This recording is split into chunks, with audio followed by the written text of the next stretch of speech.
नमस्ते जी, नमस्ते। क्या हाल चाल है आपके? सर हम बहुत अच्छे हैं, आप बताइएगा। हम भी बहुत बहुत अच्छे हैं। प्रेम से बोलेंगे राधे राधे। चलें? Yes sir. तो आज की इस रिवीजन लेक्चर में हम डिस्कस करने वाले हैं बहुत ही महत्वपूर्ण चैप्टर, नाम है जिसका वैल्यूएशन का। इस चैप्टर के अंदर कोई किसी प्रकार का चेंज नहीं है। जैसा ये पिछली बार के एग्जाम के लिए था वैसा ही ये आपके इस बार के एग्जाम के लिए ही है। हाँ, अब ध्यान रखना चाहो तो एक छोटी सी बात को जरूर ध्यान में रख सकते हो। हम जानते हैं कि इसमें एक रेगुलर स्कीम होती है और एक आपकी कॉम्पोजिशन स्कीम होती है। जब इसमें कॉम्पोजिशन स्कीम पर हम लोग आते हैं तो वहां पर यह बताया जाता है कि कॉम्पोजिशन स्कीम पाने के लिए 6 व्यक्ति अधिकारी नहीं होते हैं। अगर करंट फाइनेंशियल ईयर के अंदर आप में से इन 6 में कहीं पर भी फॉल कर जाते हैं तो आप कॉम्पोजिशन के लिए एलिजिबल नहीं रह जाएंगे। तो यहां पर इस बार एक नया शब्द ऐड किया गया है सर्विसेज का। जैसे कि अगर आप इंटरस्टेट सप्लाई कर रहे हैं, आप गुड्स की करें या इंटरस्टेट सप्लाई सर्विस की करके चलें, आप एलिजिबल नहीं रह जाएंगे। ये वर्ड गलती से छूट रहा था लॉ मेकर से, गलती को सुधार दिया है। मतलब ऐसे मत माने कोई बहुत चौड़ी अमेंडमेंट, कोई अमेंडमेंट नहीं है, बस गलती का सुधार किया है। ऐसे ही यहां पर अगर कोई व्यक्ति नॉन टैक्सेबल गुड्स में डील करता है तो वो एलिजिबल नहीं होगा। इवन आज के डेट में बोलूं कि नॉन टैक्सेबल गुड्स के साथ साथ अगर नॉन टैक्सेबल सर्विसेज के अंदर भी डील करता है तो भी वो कॉम्पोजिशन के लिए एलिजिबल नहीं रहेगा। आगे बोलते हैं कि एक व्यक्ति जो ई कॉमर्स ऑपरेटर के थ्रू काम करता है, गुड्स की सप्लाई करता है ई कॉमर्स ऑपरेटर के थ्रू, वो भी कॉम्पोजिशन स्कीम के लिए एलिजिबल नहीं रह जाएगा। साथ में यह भी बोला गया कि अगर मान लीजिए वो अगर ई कॉमर्स ऑपरेटर के थ्रू सर्विसेज के रिस्पेक्ट में काम करता है, सर्विसेज में डील करता है, तब भी वो व्यक्ति कॉम्पोजिशन के लिए एलिजिबल नहीं होगा। तो 3 जगहों पर ये सर्विस वर्ड इन्होंने ऐड किया है, बाकी सारा कुछ सेम है। तो एंजॉय कीजिए आप अपने इस शानदार से चैप्टर को। ठीक है? यस। आगे की तरफ, और आगे क्या मिलेगा यहां पर आ जाओ। आपकी एग्जम्पशंस तक की बातें हो चली हैं। हम अब तक ये देख चुके हैं कि गुड्स और सर्विसेज क्या होता है। गुड्स या सर्विस बनने पर फिर चेक करते हैं कि वो सप्लाई है या नहीं। अगर सप्लाई है तो बात आगे बढ़ेगी, वरना ऐसे की तैसे में जान दो। उसके बाद में फिर अगर सप्लाई बन जाती है तो इंट्रा और इंटर चेक करना पड़ता है। हालांकि ये आपके सिलेबस का हिस्सा नहीं है। ये सब चेक हो जाने के बाद में देखते हैं कि गुड्स या सर्विसेज की जो सप्लाई है वो एक टैक्सेबल पर्सन के हाथों से हुई है या नहीं हुई। हुई है तो ठीक है, फिर तो जीएसटी लगेगा, वरना जीएसटी की बात हम नहीं करेंगे। उसके बाद में फिर देखा जाता है एग्जम्पशन, कि कहीं आप किसी एग्जम्पशन में फॉल तो नहीं कर रहे। अगर हाँ कर रहे हो तो फिर मौज करो, नो क्वेश्चन ऑफ जीएसटी। लेकिन अगर आप एग्जम्पशंस में फॉल कर जाते हो तो फिर भाई साहब भागो, और नहीं तो फिर जीएसटी का पेमेंट करना पड़ेगा। और जब जीएसटी का पेमेंट करना, 5 गेट से ये साबित हो जाता है, फाइनली पता लग जाता है कि जीएसटी देना है या नहीं देना है। और अगर आपको देना है तो अगला क्वेश्चन आता है कि बताइए भाई साहब जीएसटी कितना देना होगा। फिर बात करेंगे जीएसटी का पेमेंट कौन करेगा, और फिर देखेंगे जीएसटी का पेमेंट कब किया जाएगा। और उसके बाद कुछ एक कंप्लायंसेस की बात हम अपने यहां पे करके चलेंगे, रिटर्न, रजिस्ट्रेशन वगैरह वगैरह। और यही आपका सिलेबस है। ठीक है? तो आज मैं आ गया हूं आपके सामने यहां कॉम्पिटिशन ऑफ जीएसटी को लेकर। सर व्हाट्सएप पे क्वेरी का रिप्लाई, हाँ चलो मैं आज रिप्लाई कर दूंगा। जितनी भी व्हाट्सएप क्वेरीज सबका रिप्लाई मैं कर दूंगा। ठीक है? आप कैसे हो? मैं बहुत ही शानदार हूं, बहुत बढ़िया हूं। फाइनल का डालिए ना प्लीज, फाइनल का कल आएगा। फाइनल का रिवीजन वीडियो कल आएगा, अगला वाला। ठीक? तो कंप्यूटेशन ऑफ जीएसटी की जब बात छेड़ी जाती है कि भैया जीएसटी कंप्यूट करके दिखाइए, तो वहां पर बेसिकली आपके सामने 2 प्रकार की स्कीम आ जाती हैं। मैं बहुत ही सिंपल और सरल और सहज भाषा में आपसे बात करने वाला हूं। एक आती है आपके सामने रेगुलर स्कीम और एक आती है आपके सामने कॉम्पोजिशन स्कीम। रेगुलर स्कीम एक नॉर्मल स्कीम की भांति है, जहां पर कि आप जो भी इनवर्ड सप्लाई लेकर आए हो उनका क्रेडिट आपको मिलता है। अपनी आउटवर्ड सप्लाई पर कस्टमर से आप जीएसटी चार्ज करते हो, और जो आपकी आउटपुट टैक्स लायबिलिटी है उसको सेट ऑफ पे ऑफ करने के लिए आप अपना आईटीसी इनपुट टैक्स का क्रेडिट जो है वो सेट ऑफ करते हो और नेट लायबिलिटी सरकार को पे कर देते हो। इसके साथ साथ आपको मंथली फ्रीक्वेंसी पर रिटर्न फाइलिंग करनी होती है, और आउटवर्ड सप्लाई के लिए आपको इनवॉइस वगैरह भी इश्यू करना पड़ता है और अच्छे खासे बुक्स ऑफ अकाउंट भी मेंटेन करने होते हैं। दूसरी साइड में जो छोटे छोटे कारोबारी होते हैं जो इतना सारा कुछ नहीं बेयर कर सकते हैं, तो उनके लिए सरकार एक कॉम्पोजिशन स्कीम लेकर आई है। कॉम्पोजिशन स्कीम के अंदर आपको जीएसटी रेगुलर रेट से पे नहीं करना पड़ेगा, जो 5%, 12, 18, 28 रेट है उनसे नहीं भरना, बल्कि आपको जीएसटी भरना है 1% से। हालांकि एक के साथ साथ और भी परसेंटेज आती हैं, 5 और 6% भी आती हैं आपकी, लेकिन फिलहाल मान के चलिए 1% से उसे कंपोजिट रेट ऑफ जीएसटी के नाम से जानते हैं, वो आपको जीएसटी भरना होता है। और सबसे अहम बात, कंपोजिशन स्कीम के अंदर जो भी जीएसटी सप्लायर भर रहा है सरकार को 1%, उस 1% को वो अपने कस्टमर से कलेक्ट नहीं करेगा। और इसके लिए उसे इनवॉइस की जगह एक डॉक्यूमेंट होता है, बिल ऑफ सप्लाई, वो देना होता है। अब चूंकि आउटपुट साइड में जीएसटी का रेट कम करवा दिया जाता है, तो करस्पॉन्डिंगली जब वो इनवार्ड सप्लाई लेकर आता है तो उसे आईटीसी भी बुक नहीं करने दिया जाता। लायबिलिटी घटाइए आउटपुट साइड में तो इसकी एसेट भी कम कर देते हैं, आईटीसी भी बुक नहीं करने देते हैं। स्कीम ऑप्शनल होती है, अच्छी लगे तो ठीक है, नहीं तो आप छोड़ सकते हैं उसे। ऐसे करके यहां पर बात करा दी जाती है। क्वार्टरली पेमेंट्स करने होते हैं, क्वार्टरली रिटर्न्स भरनी होती है, मतलब बहुत एक आसान और सहज सा तरीका छोटे छोटे कारोबारियों के लिए बताया हुआ है। छोटे कारोबारी क्या हैं और क्या बारीकियां हैं वो मैं कंपोजिशन स्कीम के अंदर जाके बताऊंगा। फिलहाल बात करते हैं हम अपने इसमें आकर कि भाई रेगुलर स्कीम में क्या सीन क्रिएट किया जाता है, ऐसे करके बात करने जा रहे हैं।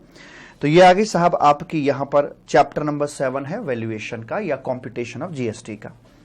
तो यहां आपको जीएसटी कंप्यूट करने के लिए ना मेरे बच्चा आपको 2 एलिमेंट चाहिए होते हैं। GST is equal to assessable value into यहां आपका जीएसटी का रेट वो भी रेगुलर रेट की हम यहां पे बात करके चलते हैं। ठीक है जी, एकदम ठीक है सर, कोई दिक्कत वाली बात नहीं है। एक बात और समझना, जैसे यहां पर ये आपका इनवॉइस होता है, ठीक है। अब यहां इनवॉइस की ना वैल्यू आ जाती है, वैल्यू मान लीजिए 100 रुपए की है और इस पर आपका जीएसटी का लोड पड़ता है मान लीजिए 12 रुपए का, तो ये हो गया आपका 112 रुपए का, ये इसका टोटल यहां पर आ जाता है। तो मेरे बच्चा ये जो 112 की फिगर है ना, इसे बोलते हैं इनवॉइस वैल्यू। बड़ी बात बता रहा हूं, इसे बोलते हैं हम लोग इनवॉइस वैल्यू। और ये जो 100 रुपए का भाव है इसे बोला जाता है ट्रांजैक्शन वैल्यू। ट्रांजैक्शन वैल्यू वो जिस पर आपका सौदा हुआ है, जो भी प्राइस एक्चुअली पेड और पेबल है उस सप्लाई के लिए उसे ट्रांजैक्शन वैल्यू बुलाते हैं। और ट्रांजैक्शन वैल्यू ही कहलाती है आपकी असेसेबल वैल्यू। मतलब असेसेबल वैल्यू वो वाली वैल्यू होती है जिसके ऊपर आप जीएसटी कैलकुलेट करते हो। जैसे कि मैंने ये 12% से जो जीएसटी कैलकुलेशन करी है वो 100 रुपए के ऊपर करी है, तो यही 100 रुपए वाली वैल्यू जो होती है, यानी जीएसटी को ऐड करने से पहले की जो वैल्यू है, इसे कहते हैं ट्रांजैक्शन वैल्यू या असेसेबल वैल्यू। तो एक तो आपको ये चाहिए होती है और दूसरा आपको रेट ऑफ जीएसटी चाहिए होते हैं। अब रेगुलर स्कीम की हम बात कर रहे हैं तो यहां पर अपना 5%, 12%, 18% या 28% एज द केस में भी है। किस प्रोडक्ट पर जीएसटी का रेगुलर रेट क्या है ये आपको याद रखने की आवश्यकता नहीं है, सी इंस्टीट्यूट ने मना कर दिया है। लेकिन जब आप कंपोजिशन स्कीम के अंदर जो कंपोजिट जीएसटी के रेट दे रखे हैं 1%, 5% और 6%, वो आपको याद रखने की आवश्यकता है as per the guidelines issued by ICAI. तो रेगुलर स्कीम के अंदर तो रेट्स आपको बिल्कुल भी याद नहीं रखने, एग्जाम में रेट आपको दे रखा होगा, आपको सिर्फ ताल्लुकात रखना है यहां पर असेसेबल वैल्यू से या ट्रांजैक्शन वैल्यू से। इसे निकालने के लिए कुछ एक पैरामीटर्स यहां आपके सामने आते हैं। सेक्शन नंबर 15 यहां पर आपकी बात करता है, जो कहता है the value of taxable supply of goods और service will be the price actually paid और payable for the said supply which is also known as transaction value. Transaction value ही बनती है आपकी असेसेबल वैल्यू, ऐसा यहां पर बता दिया गया है। अभी ट्रांजैक्शन वैल्यू को हम कैलकुलेट कैसे करते हैं, जो कि आगे चलकर मतलब ट्रांजैक्शन वैल्यू रूपी कन्या ही असेसेबल वैल्यू रूपी दुल्हन यहां पर बनती है। तो इस ट्रांजैक्शन वैल्यू रूपी कन्या को हम लोग कैलकुलेट कैसे करते हैं उसके बारे में जरा बात यहां पर करी जा रही है। तो जो प्राइस एक्चुअली पेड और पेबल होता है वो तो आपको कंसीडर करना ही करना है, इसमें तो कोई दो राय है नहीं। लेकिन इसमें कुछ एक आपको प्लस माइनस या एडजस्टमेंट करनी होती है। इन एडजस्टमेंट को हम लोग इडियट्स के नाम से यहां पर बुला सकते हैं कि इडियट्स के लिए एडजस्टमेंट करी जाती है। जी हां केशव, एप्लीकेबल होता है, बुलियंस के ऊपर जीएसटी एप्लीकेबल होता है जी। हाँ शैली, मैंने बताया सीए फाइनल का मैं रिवीजन वीडियो डाल दूंगा, मैंने पहले बता दिया है, कल डाल दूंगा मैं सीए फाइनल का, ठीक है। तो यहां पर बात कर रहे हैं कि सबसे पहले भाई जो इडियट्स के अंदर बात आती है, लाइक जैसे आई का मतलब है इंसिडेंटल एक्सपेंसेस, डी का मतलब डिस्काउंट है, आई का मतलब इंटरेस्ट और पेनल्टी है, ओ का मतलब ऑब्लिगेशन ऑफ सप्लायर है, टी का मतलब टैक्सेस है और एस का मतलब सब्सिडी से यहां पर लिया जाता है। राधे राधे। अब जैसे मैं टैक्सेस की बात करके चलता हूं कि भाई जब आप असेसेबल वैल्यू निकाल रहे होते हैं तो उसमें जीएसटी और कॉम्पनसेशन सेस को छोड़कर बाकी जितने भी टैक्सेस हैं वो सारे के सारे यहां पर ऐड किए जाते हैं। जैसे मान लीजिए अगर आप एक टोबैको मैन्युफैक्चरर हैं और टोबैको की जो वैल्यू निकल के आती है वो 100 रुपए की निकल कर आती है। इसके ऊपर आप जानते हैं कि टोबैको पे सेंट्रल एक्साइज ड्यूटी भी लगाई जाती है। मान लो 10 रुपए की वो लग गई, 110 की वैल्यू हो जाती है। अब इसके ऊपर जीएसटी यहां पर कैलकुलेट किया जाएगा तो जीएसटी 100 रुपए पे लगेगा या 110 पे लगेगा। लॉजिकली देखा जाए तो 100 पे लगना चाहिए, लेकिन ये कैलकुलेट करते हैं इसे ऑन 110। कोई भी ड्यूटी हो, सेस वगैरह हो, उसको टैक्स के रूप में ही जाना जाता है। जैसे भगवान के कृष्ण के अलग अलग रूप होते हैं वैसे ही टैक्स के अलग अलग रूप, अलग अलग नाम हो सकते हैं। एक्साइज ड्यूटी टैक्स के नाम से बुलाओ, सेस के नाम से बुलाओ, ये टैक्स के ही नाम होते हैं। ठीक है, तो ड्यूटी मतलब टैक्स ही होता है। तो अदर टैक्सेस को जोड़ने के बाद अगर मान लीजिए 12% का रेट है तो 110 का 12% जो भी आएगा वो आपका यहां पर आ जाता है। ऐसी वाली बात यहां पर बोल दी जाती है। Right, yes sir. हालांकि ये गलत है, ये एक तरीके से देखा जाए तो टैक्स के ऊपर टैक्स यहां बेसिकली लग रहा है, पर ऐसा ही है जो कि गलत है, पर हमें यही स्वीकार करना पड़ेगा क्योंकि हमें रैंक लेकर जो आनी है एग्जाम के अंदर। तो कहते हैं कि all other taxes any tax duty cess will be included in the transaction value except GST and compensation cess. ठीक है जी, वेरी गुड। आगे बात करते हैं सप्लायर के ऑब्लिगेशन की या सप्लायर्स की लायबिलिटी की। एक छोटे से प्रश्न का जवाब देना कॉमन सेंस की बात है। मैं एक सप्लायर हूं और आप एक रेसिपिएंट हैं और आप मुझसे एक मशीन परचेज करना चाहते हैं, पर कॉन्ट्रैक्ट के मुताबिक क्या है कि मशीन को आप टेस्ट होने के बाद ही लेंगे, क्योंकि कभी कभी चीजें ना खराब निकल आती हैं। अब जैसे मैंने एक स्टीम लेने की जो मशीन आती है ना वो बाजार से मंगाई, अब ऐसे बिना टेस्ट किए हुए लेकर आ गए, अब घर पे चला के देखी तो चली ही नहीं। अब क्या कर सकते हैं, फिर वापस लेके जाओ। तो भैया मशीन थी तो उसने कहा कि भैया सप्लायर जी आप इसे टेस्ट करा के दीजिए, अगर टेस्ट होके ओके से काम कर रही तो ही मैं इसे खरीदूंगा, और टेस्टिंग के चार्जेस मुझे यानी सप्लायर को ही बेयर करने होंगे। राइट, और मान लीजिए ट्रांजैक्शन यहां पर ये 10 लाख रुपए की हो रही है, 10 लाख की मशीन थी, टेस्टिंग चार्जेस मुझे ही बेयर करने थे, 10 लाख में ही शामिल थे टेस्टिंग चार्जेस भी। अब सप्लायर ने टेस्टिंग कराई, यहां किसी थर्ड पार्टी से टेस्टिंग करा दी, टेस्टिंग में 50,000 रुपए का खर्चा आया, तो नॉर्मली क्या होगा, आप मुझे 10 लाख रुपए देंगे, उसमें से 50,000 रुपए मैं टेस्टिंग वाले को दे दूंगा, तो मेरे जिम्मे में नेट 9,50,000 रुपए बचेंगे। वैसे करके अब हुआ क्या, तो ऐसे हालात में जीएसटी कितने पर लगना चाहिए, ये ट्रांजैक्शन तो पूरी 10 लाख की हुई है ना, पीछे मैं कहां किस किस को दे रहा हूं 10 लाख में से, उससे मतलब नहीं होता। प्राइस एक्चुअली पेड और पेबल आपके और मेरे बीच में 10 लाख रुपए का है, तो जीएसटी 10 लाख रुपए पर ही आ जाएगा। लेकिन अगर इसको थोड़ा सा घुमा दिया जाए कि मान लीजिए मैंने कहा भैया ये जो थर्ड पार्टी है ना, हालांकि पैसे मैंने ही देने थे, ये बंदा बिल मेरे नाम पर ही इश्यू करेगा, पर एक काम करना, जो आप मुझे 10 लाख रुपए दोगे ना, 9.5 लाख मुझे दे देना और 50,000 रुपए उसे पकड़ा देना, बोलना राजकुमार जी ने दिए हैं, ऐसे जाके बोल देना, वो 50,000 रुपए को लेकर अपने पास में रख लेगा। तो इस पूरे खेल के अंदर प्राइस एक्चुअली पेड और पेबल कितना रहा सर, 10 लाख रुपए। 9,50,000 आपने मुझे दिए और 50,000 रुपए वो आपकी लायबिलिटी नहीं थी, वो मेरी लायबिलिटी थी। आपने मेरे बिहाफ पर किसी और को 50,000 रुपए का पेमेंट किया है, तो आपके एंड से तो पूरा खर्चा 10 लाख रुपए हुआ ना, तो इसलिए यहां पर जो ट्रांजैक्शन वैल्यू है वो आपकी 10 लाख रुपए कंसिडर करी जाएगी। इस बात को ऐसे बोल सकते हैं कि ट्रांजैक्शन वैल्यू का मतलब प्राइस एक्चुअली पेड और पेबल टू सप्लायर और on behalf of the supplier, सबको यहां पर क्लब कर लिया जाता है। Suppliers liability, any amount which is a liability of the supplier, supplier की लायबिलिटी थी लेकिन रेसिपिएंट उसका पेमेंट कर देता है, for example goods testing charges, तो इनको भी हम ऐड करके चलते हैं। मुझे बताइए बाबू बात समझ में आ गई या नहीं आई, यस और नो। इसे सप्लायर का ऑब्लिगेशन बोलते हैं। ऑब्लिगेशन मतलब लायबिलिटी, मेरा खर्चा था, पे मैंने आपसे करवा दिया, तो भैया आपकी जेब से तो पूरा का पूरा 10 लाख रुपए गया ना, ऐसे करके। आगे बात करते हैं, यहां पर इंसिडेंटल एक्सपेंसेस आपके आते हैं। हालांकि यहां पर मैंने कोई डायग्राम या पिक्टोरियल प्रेजेंटेशन नहीं डाली है, बिकॉज ये आपकी कॉम्पैक्ट बुक है, ऐसे करके। अदरवाइज जो हमारी रेगुलर बुक है जिससे हम अपना पढ़ाते हैं उसमें पिक्टोरियल प्रेजेंटेशन, डायग्राम एटसेट्रा, उसमें सब कुछ होता है। यहां तो सटीक और सरल और सहजता के साथ चीजें हाथ से लिखी हुई हैं कि क्या होना है। आगे इंसिडेंटल एक्सपेंसेस, मैंने आपको मशीन बेच दी, साथ में कुछ लोडिंग वगैरह के खर्चे थे, कुछ कैरेज वगैरह थी, जो एसोसिएटेड एक्सपेंसेस होते हैं वो भी मशीन की वैल्यू का पार्ट बनेंगे, उनको भी ऐड कर दिया जाता है। बड़ी कॉमन सेंस की छोटी सी बात है। आगे बात करते हैं इंटरेस्ट और लेट फी की। मान लीजिए मेरी पेन ड्राइव 10,000 रुपए की आती है, लेकिन आपने कहा जी पैसे बाद में दे देंगे। हमने कहा ठीक है भैया बाद में दे दियो, हालांकि ऐसा होता नहीं है। तो मैंने कहा एक महीने बाद आप पैसे दे देना। आपने कहा ठीक है जी, लेकिन आप 1 महीने बाद पैसे नहीं दे पाते हैं और मैं आपके ऊपर एक ब्याज लगा देता हूं। मुझे बताइए क्या वो ब्याज भी जीएसटी के दायरे में आएगा या नहीं आएगा? लॉजिकली पूछो तो ब्याज जीएसटी के दायरे में नहीं आना चाहिए, क्योंकि पुराने टैक्सेशन सिस्टम के अंदर भी ब्याज या पेनल्टी जो हुआ करते थे उन पर जीएसटी नहीं लगता था। लेकिन पता नहीं क्यों जीएसटी में ऐसा उन्होंने कर दिया कि नहीं भैया इंटरेस्ट और पेनल्टी जो है ना उन पर भी जीएसटी लगाया जाएगा, ऐसे यहां पर बोल दिया जाता है। तो किसी भी तरह का इंटरेस्ट हो, लेट फी हो, पेनल्टी एटसेट्रा हो, सबके सब यहां पर जीएसटी के दायरे में आएंगे। एक क्वेश्चन का जवाब दीजिए। एक मशीन है जिसका कि कैश प्राइस मान लीजिए 90,000 रुपए का है और उसका हायर परचेज प्राइस जो है वो 1 लाख रुपए का है।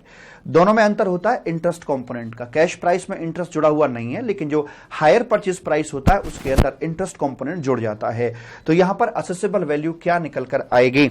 90,000 रुपए या 1 लाख रुपए? क्वेश्चन घुमा फिरा के वही पूछ रहा हूं, क्या इंटरेस्ट भी जीएसटी के दायरे में आएगा या नहीं आएगा? यस सर, डेफिनेटली वो यहां पर आ जाएगा। निर्वन, यस सर, वो भी आ जाएगा। तो यहां पर ये वाली जो वैल्यू है इसे हम असेसेबल वैल्यू के रूप में मान के चलते हैं, because interest also liable to GST होता है।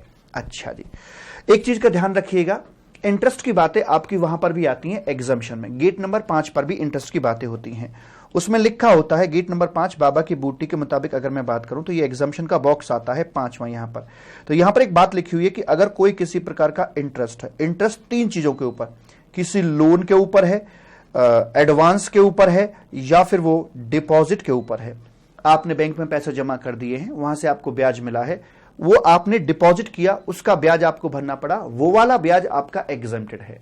ऐसे आपने बैंक से लोन लिया, आपने ब्याज भरा, ऑब्वियस सी बात है वो वाला ब्याज भी आपका एग्जम्प्टेड है। कोई एडवांस वगैरह आपने बैंक से ले लिया, ओवरड्राफ्ट आपने बैंक से ले लिया है, या कोई बिल डिस्काउंट करा लिया बैंक से, एडवांस पेमेंट होता है वो भी आपका, वहां आपको ब्याज देना पड़ा, तो वो भी आपका जो ब्याज होगा ना मालिक, वो भी आपका एग्जम्प्ट होता है।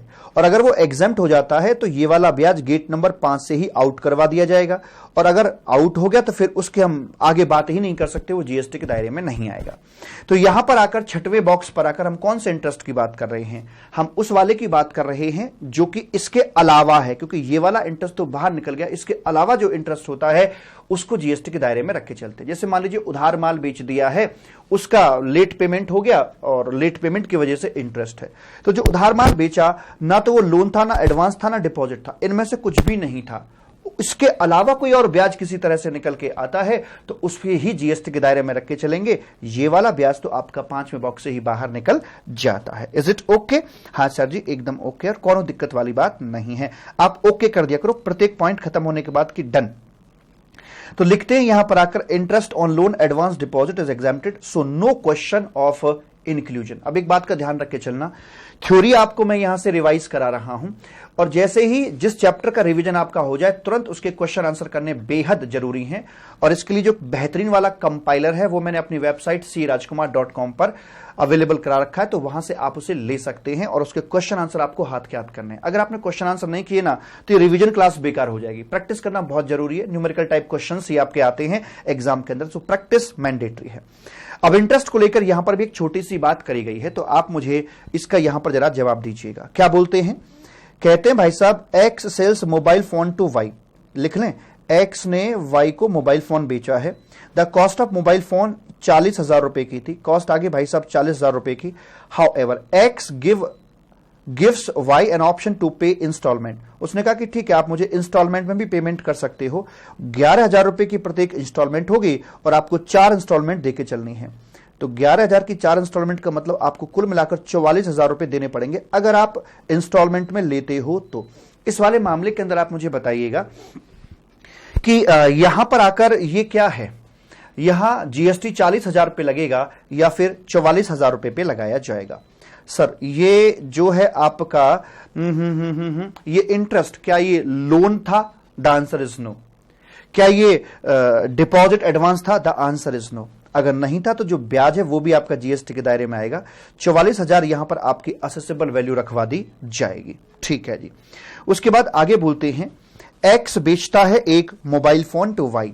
The cost of mobile phone is 40,000 rupees. X ने वाई को मोबाइल बेचा, इसकी जो कॉस्ट थी वो आ रही थी 40,000 रुपए की। Y has the option to avail a loan at 2.5 per month for purchasing from ABC limited. और वो कह रहे हैं कि भाई साहब कॉस्ट तो 40,000 रुपए की थी, यहां पर एक बैंक से इन्होंने लोन लिया और बैंक से लेते हैं लोन, और लोन लिया 40,000 रुपए का, और ये लोन लेकर 40,000 रुपए का इन्होंने मोबाइल 40,000 में खरीद लिया। तो इनके बीच में जो ट्रांजैक्शन हुई वो तो सिर्फ हुई 40,000 रुपए की। सो नो डाउट यहां आपकी असेसेबल वैल्यू रहेगी 40,000 रुपए, क्योंकि इस ट्रांजैक्शन में इंटरेस्ट की कोई बात है ही नहीं। बैंक के और इनके बीच में देखें तो 40,000 रुपए का जो लोन लिया है, इस लोन के ऊपर आपका इंटरेस्ट आएगा, इंटरेस्ट ऑन लोन। मान लीजिए इंटरेस्ट ऑन लोन आता है जो बैंक को आप पे करोगे 4,000 रुपए का यहां पर आता है। इस 4,000 के ऊपर जीएसटी आएगा या नहीं आएगा? द आंसर इज नो, क्योंकि ये इंटरेस्ट ऑन लोन है। इंटरेस्ट अगर लोन एडवांस या डिपॉजिट के ऊपर होता है तो जीएसटी के दायरे से बाहर है, अदरवाइज कोई इंटरेस्ट है वो जीएसटी के दायरे में आपका आ जाता है। Is it okay? करें ऑल ओके, दैट्स ग्रेट। उसके बाद में आगे बात करते हैं मालिक, यहां पर आकर आपसे हम सब्सिडी की। अगला पॉइंट आपका सब्सिडी का है, ई नंबर का पॉइंट। सब्सिडी के बारे में 3 पॉइंट हमेशा याद रखिएगा। अगर तीनों पॉइंट फुलफिल होते हैं तो ही सब्सिडी एक्सक्लूड की जाती है, अदरवाइज इंक्लूड रहेगी। बाबू क्वेश्चन आंसर जरूर करने, ध्यान रखना, बिना क्वेश्चन आंसर के सब बेकार हो जाएगा, ध्यान रखना। ये where subsidy is given by the government. पहली पॉइंट कि जो सब्सिडी है वो कौन दे? ये रेसिपिएंट हो गया। सरकार सब्सिडी देने वाली होनी चाहिए। देने वाली कौन है? सरकार। सब्सिडी किसको देनी चाहिए? सब्सिडी देनी चाहिए सप्लायर को। अब कभी कभी सरकार जो सब्सिडी वो रेसिपिएंट को भी दे देती है। जैसे आप जानते हैं कि गैस सिलेंडर के संबंध में जो सब्सिडी वाला पैसा होता है, रेसिपिएंट जो सिलेंडर का बायर है गैस सिलेंडर का, तो उसके खाते में आती है। तो हम उस वाली सब्सिडी को नहीं घटा सकते। सब्सिडी तभी घटेगी जब सरकार ने दी हो, देने वाली सरकार हो और लेने वाला सप्लायर हो। और तीसरी शर्त यह है कि जो सब्सिडी है वो आपकी यूनिट लिंक्ड होनी चाहिए। यूनिट लिंक्ड का मतलब जैसे मान लीजिए फर्टिलाइजर के ऊपर सब्सिडी दी है और सब्सिडी कुछ ऐसे दी है कि हम दे रहे हैं 300 रुपए पर बैग सब्सिडी दे रहे हैं। तो यूनिट का मतलब हो गया, यूनिट लिंक्ड मतलब हो गया कि आप जिसमें डील कर रहे हो उसकी यूनिट से उसका ताल्लुकात होना चाहिए, पर बैग, पर केजी, पर क्विंटल, ऐसे करके, ताकि हम उसकी वैल्यू को ठीक से जज कर सकें। अब मान लीजिए सरकार ने सब्सिडी दी और सप्लायर को ही दी, और सब्सिडी में उन्होंने एक मशीन लगवा दी इनके यहां पे, ठीक है, 50 लाख रुपए की एक मशीन लगवा दी। अब मुझे बता सकते हैं कि जब आप ट्रांजैक्शन करोगे, मान लीजिए आपने 1000 बैग का सीमेंट किसी रेसिपिएंट को बेच दिया है, तो इस 1000 बैग जो सीमेंट बेचा जा रहा है इसमें सब्सिडी का कितना असर आएगा निकल के? क्या आप कैलकुलेट कर सकते हैं? क्योंकि मशीन तो 10 साल चलेगी, 15 साल चलेगी, और पता नहीं कितने सारे बैग उसमें बनाए जाएंगे भाई साहब, फर्टिलाइजर के या सीमेंट के जो भी है। तो ऐसे वाले मामले में ये जो सब्सिडी दी गई है ये यूनिट से लिंक्ड नहीं है जिसमें आप डील कर रहे हो, तो इसे घटाना संभव नहीं है। तो ये घटेगी तब जब तीनों कंडीशंस पूरी हो जाती हैं, देने वाली सरकार हो, लेने वाला सप्लायर हो, और ये यूनिट से आपकी लिंक होनी चाहिए, तभी एक्सक्लूड होगी। अगर ये तीनों की तीनों कंडीशन सेटिस्फाई होंगी तो। अगर एक भी बच्चा छूटा तो सुरक्षा का चक्कर टूटा। अगर एक भी कंडीशन सेटिस्फाई होने से रह गई तो फिर भाई साहब ये आपकी शामिल ही रहेगी, इंक्लूड ही रहेगी। लिखा मैंने क्लियर कट सहजता के साथ में। And where all the 3 conditions related subsidy are not satisfied then it will not be includable, then it will be includable in the transaction value। ठीक है जी, यस सर, हर हर महादेव, यस। उसके बाद में आगे बात करते हैं डिस्काउंट की। तो डिस्काउंट वैसे देखा जाए तो मान लीजिए 100 रुपए का माल बेच रहा हूं मैं और 10 रुपए का डिस्काउंट ऑफर कर रहा हूं, तो नेट प्राइस एक्चुअली पेड और पेबल मेरे केस में 90 रुपए का ही यहां पर होता है। राइट, एकदम ठीक है सर जी। तो ऐसे वाले मामले के अंदर नेट प्राइस 90 है, तो सब डिस्काउंट के लिए अलग से बोलने की वैसे जरूरत नहीं थी, क्योंकि नेट प्राइस ही 90 है। लेकिन फिर भी इन्होंने बताया डिस्काउंट के बारे में कि उसे एक्सक्लूड किया जाएगा। लेकिन इसके बारे में कुछ बातें जाननी जरूरी हैं। पहला, manner of offering discount. Discount 2 तरीके से दी जा सकती है। One is reduction in price और दूसरा है इंक्रीज इन क्वांटिटी। जैसे मान के चलिए यहां पर एक बंदा है जो कि टी शर्ट्स बेचता है। एक टी शर्ट ये रही और दूसरी टी शर्ट इसकी ये रही। आज इसका प्राइस 1000 रुपए में इसको बेचता है, 1000 में इसको बेचता है। अब ये इसके ऊपर 50% का डिस्काउंट देना चाहता है, तो ये दो तरीके से दे सकता है, या तो प्राइस को रिड्यूस कर दे, बोलते भाई साहब कि एक टी शर्ट, पहली वाली टी शर्ट 500 रुपए की है और दूसरी वाली टी शर्ट भी, यानी एवरी टी शर्ट हम आपको 500 रुपए में दे देंगे, जो कि हम 1000 रुपए में दिया करते थे। तो ये है प्राइस में रिडक्शन करना। दूसरा होता है क्वांटिटी में इंक्रीज करना। कैसे? क्वांटिटी को बढ़ा देना, मतलब कि भाई साहब हम टी शर्ट का प्राइस नहीं गिरा रहे हैं, टी शर्ट आपकी 1000 रुपए की ही है, लेकिन अगर आप एक टी शर्ट खरीदते हो तो हम आपको दूसरी टी शर्ट यहां पर फ्री में दे देंगे, निल में दे देंगे, एक टी शर्ट आपको एक्स्ट्रा यहां पर मिल पाएगी। तो मैंने प्राइस के साथ छेड़छाड़ नहीं की, बल्कि बाय वन गेट वन का ऑफर दे दिया। तो इसे बोलते हैं क्वांटिटी में इंक्रीज कर देना। बाबा की बूटी डायग्राम आज ही करवा दूंगा जॉन, आज ही करवा दूंगा। सर ये ई इनवॉइस और आधार ऑथेंटिकेशन किस चैप्टर में होंगे? ये आएंगे आपके मालिक रजिस्ट्रेशन के चैप्टर में आएगा आपका आधार वाला पॉइंट, और उसके बाद में ये जो ई इनवॉइसिंग का आएगा आपका इनवॉइस वाले चैप्टर में। ठीक है, डोंट वरी, मैं हूं ना, मैं कराऊंगा आपको टाइम पर। उसके बाद में टाइम ऑफ डिस्काउंट। डिस्काउंट आपका दो तरीके से दिया जा सकता है, एक जब सप्लाई हो रही थी उससे पहले या उसके साथ में। कहने का मतलब ये कि जब इनवॉइसिंग हुई तो उस समय डिस्काउंट आपको पता था। अगर डिस्काउंट उस समय पता था फिर तो कोई दिक्कत वाली बात है ही नहीं। 100 रुपए का माल 10 रुपए का डिस्काउंट, तो इनवॉइस में दिखा दो 100 माइनस 10 90 रुपए, 90 रुपए ऊपर जीएसटी लग जाएगा, कोई दिक्कत वाली बात नहीं है। एक होती है आपकी डिस्काउंट दिया गया सप्लाई होने के बाद, पोस्ट सप्लाई डिस्काउंट आपको देना होता है, तो वहां पर कुछ बात अलग तरीके से करी जाती है। पोस्ट सप्लाई डिस्काउंट के अंदर बात ऐसे होती है मालिक कि जैसे मान लीजिए आज मैंने कोई एक टारगेट रख दिया कि अगर मेरा कोई कस्टमर पूरे साल भर में मुझसे 1 लाख यूनिट या ज्यादा माल खरीद लेगा, माइलस्टोन डाल दिया 1 लाख यूनिट का, 1 लाख या ज्यादा यूनिट खरीदेगा, उसके लिए मैं प्राइस आज जो मेरा 10 रुपए का स्टैंडर्ड प्राइस है पर यूनिट का, उसे मैं 9 रुपए कर दूंगा, यानी कि 1 रुपए का डिस्काउंट में ओवरऑल यूनिट पे उसको दे दूंगा। लेकिन आज तो नहीं पता, आज मैंने सप्लाई करना शुरू किया, अब सामने वाला कस्टमर डिस्काउंट के लिए एलिजिबल हो भी सकता है और नहीं भी हो सकता, दोनों प्रकार की बात उसमें करी जा सकती है। तो आज तो मैं बिलिंग 10 रुपए के हिसाब से ही करके चलूंगा, 10 रुपए के हिसाब से ही जीएसटी कैलकुलेट होगा, सरकार को पे कर दूंगा। लेकिन एक साल बाद अगर मान के चलिए सामने वाले रेसिपिएंट ने अपना जो माइलस्टोन था वो पूरा कर लेता है, माइलस्टोन उसने अपना पूरा कर लिया और वो डिस्काउंट के लिए एलिजिबल हो जाता है। अब डिस्काउंट एलिजिबल हो गया तो अब आप क्या करेंगे, क्योंकि आप तो इनवॉइसिंग 10 रुपए के हिसाब से ऑलरेडी कर चुके हैं, तो अब आपको क्या करना पड़ेगा। हम जानते हैं कि जब इनवॉइसिंग को बेसिकली कम करना होता है भविष्य में चलकर, तो हम क्रेडिट नोट का सहारा लेते हैं। तो 1 रुपए के हिसाब से हम उसका क्रेडिट नोट यहां पर बना देंगे।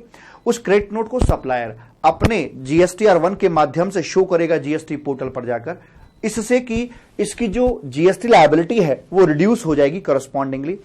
फिर ये इंफॉर्मेशन पहुंचेगी रेसिपिएंट के पास और रेसिपिएंट क्रेडिट नोट के आधार पर करस्पॉन्डिंगली अपना आईटीसी रिड्यूस कर लेगा। मैंने आपको कई बार बताया है क्रेडिट नोट के अंदर माइनस के फीचर होते हैं। ये मेन इनवॉइस की वैल्यू को घटाता है, सप्लायर की लायबिलिटी को घटाता है, रेसिपिएंट के आईटीसी को घटाता है, जहां भी जाएगा घटाने का ही काम करता है। तो सप्लायर की लायबिलिटी घटेगी, रेसिपिएंट का आईटीसी भी घट जाएगा क्रेडिट नोट के आधार पर। तो इस प्रकार से यहां इस डिस्काउंट का बेनिफिट बंदा ले पाता है। तो पोस्ट सप्लाई डिस्काउंट में 2 कंडीशन रखी गई हैं। नंबर 1, अगर आप ऐसा कुछ डिस्काउंट दे रही हो तो उसके लिए आप सप्लायर और रेसिपिएंट के बीच में पहले से एक एग्रीमेंट होना चाहिए कि भविष्य में ऐसे डिस्काउंट की बात हो सकती है।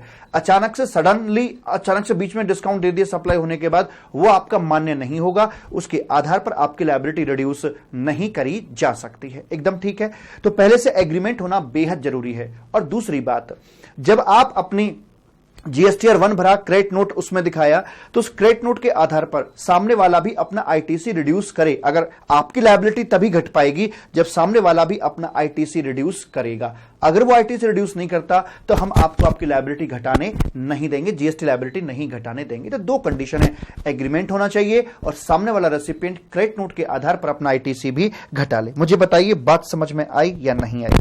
और डिस्काउंट कई तरीके से दिया जा सकता है, cash discount, quantity discount, bulk discount, इसके अलग अलग नाम हो सकते हैं, तो उसमें कोई दिक्कत वाली बात नहीं है हमारी। तो जो प्री सप्लाई डिस्काउंट है वो तो इनवॉइस के अंदर आ ही जाता है।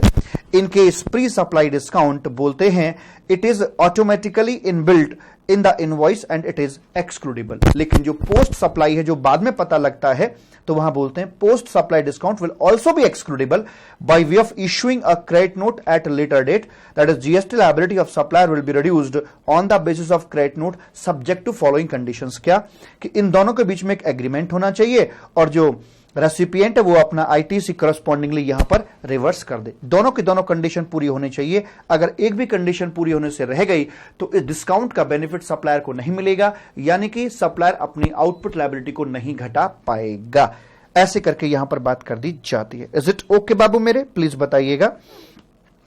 Sir by one get one में जीएसटी 1000 पे लगेगा या फिर 2000 रुपए पे? अच्छा जी, जो बाई वन गेट वन की बात करते हैं यहां पर आकर, जैसे मान लीजिए कि टी शर्ट 1000 रुपए की, दूसरी टी शर्ट फ्री में है, तो बेसिकली क्या ऐसा है मैं जाके कहूं दुकानदार से कि भाई साहब मुझे तो पहली वाली टी शर्ट नहीं, मुझे तो दूसरी वाली टी शर्ट दे दो फ्री वाली, 1000 वाली मुझे नहीं चाहिए?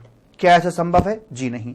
ये इंडिविजुअल नहीं है, ये एक इकट्ठी और कॉम्बो सप्लाई यहां पर होती है कि पूरा पैकेट, 2 टी शर्ट का पैकेट मिलेगा आपको 1000 रुपए में। तो जब ये पैकेट पूरा निकलेगा तो मुझे बताइए इस पैकेट की ट्रांजैक्शन वैल्यू क्या है? सब प्राइस एक्चुअली पेड और पेबल 1000 है, तो यहां पर असेसेबल वैल्यू आपकी 1000 रहेगी। इस प्रकार से यहां पर बात करते हैं।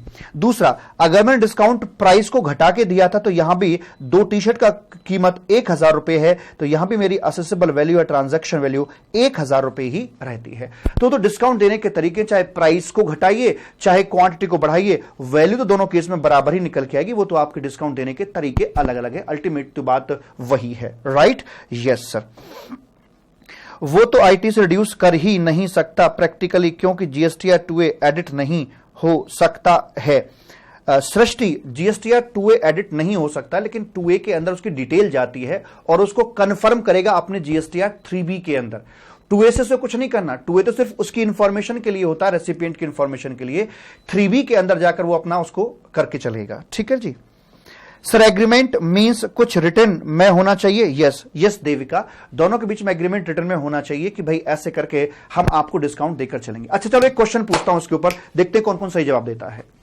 मेरी पेन ड्राइव सीए इंटरमीडिएट की पेन ड्राइव, सपोज ये 5000 रुपए की है, मान लीजिए ये बिल्कुल फ्रेश रिकॉर्डिंग है और बहुत ही शानदार तरीके से पूरे जीएसटी पोर्टल का इस्तेमाल करते हुए मैंने इसमें पढ़ा रखा है। अभी फरवरी मंथ के अंदर ही इसकी रिकॉर्डिंग मैंने कंप्लीट करी है, जो कि अपने अपकमिंग एग्जाम के लिए रेलिवेंट है। अब ये 5000 में मैंने बेचना शुरू किया, फरवरी मंथ में मैंने 5000 की बेची, मार्च के महीने में मैंने 5000 रुपए की बेची, नो डाउट। अब मैं क्या करता हूं, जरा समझना बात को, अप्रैल का महीना आ जाता है, अब मैं इसके ऊपर डिस्काउंट देता हूं कि भैया अब जो बच्चे हैं, अब जो बच्चा खरीदेगा अप्रैल मंथ या ऑनवर्ड्स खरीदेगा, उसको पेन ड्राइव मिलेगी 4000 रुपए में। तो जो नए बच्चे, यहां ए ने खरीदी 5000 में, बी ने खरीदी 5000 में, अब सी जो खरीद रहा है, सी खरीद रहा 4000 रुपए में। तो उस समय असेसेबल वैल्यू क्या रही होगी? उस समय तो असेसेबल वैल्यू 5000 रुपए रही होगी उनकी। मार्च में इसकी, अप्रैल में इसकी असेसेबल वैल्यू 4000 रुपए रही होगी, तो जीएसटी में यहां 4000 रुपए दूंगा। अब यहां क्वेश्चन उठाया, ए और बी ने कहा सर जी ये क्या बात हुई? सर जी एक बच्चा जो आपको बाद में पैसे दे रहा है, सारे जगह टक्कर मार के पूरी आरएनडी करके तब आपके ऊपर ट्रस्ट करके यहां अप्रैल में खरीद रहा, आप उसे 4000 की दे रहे हो।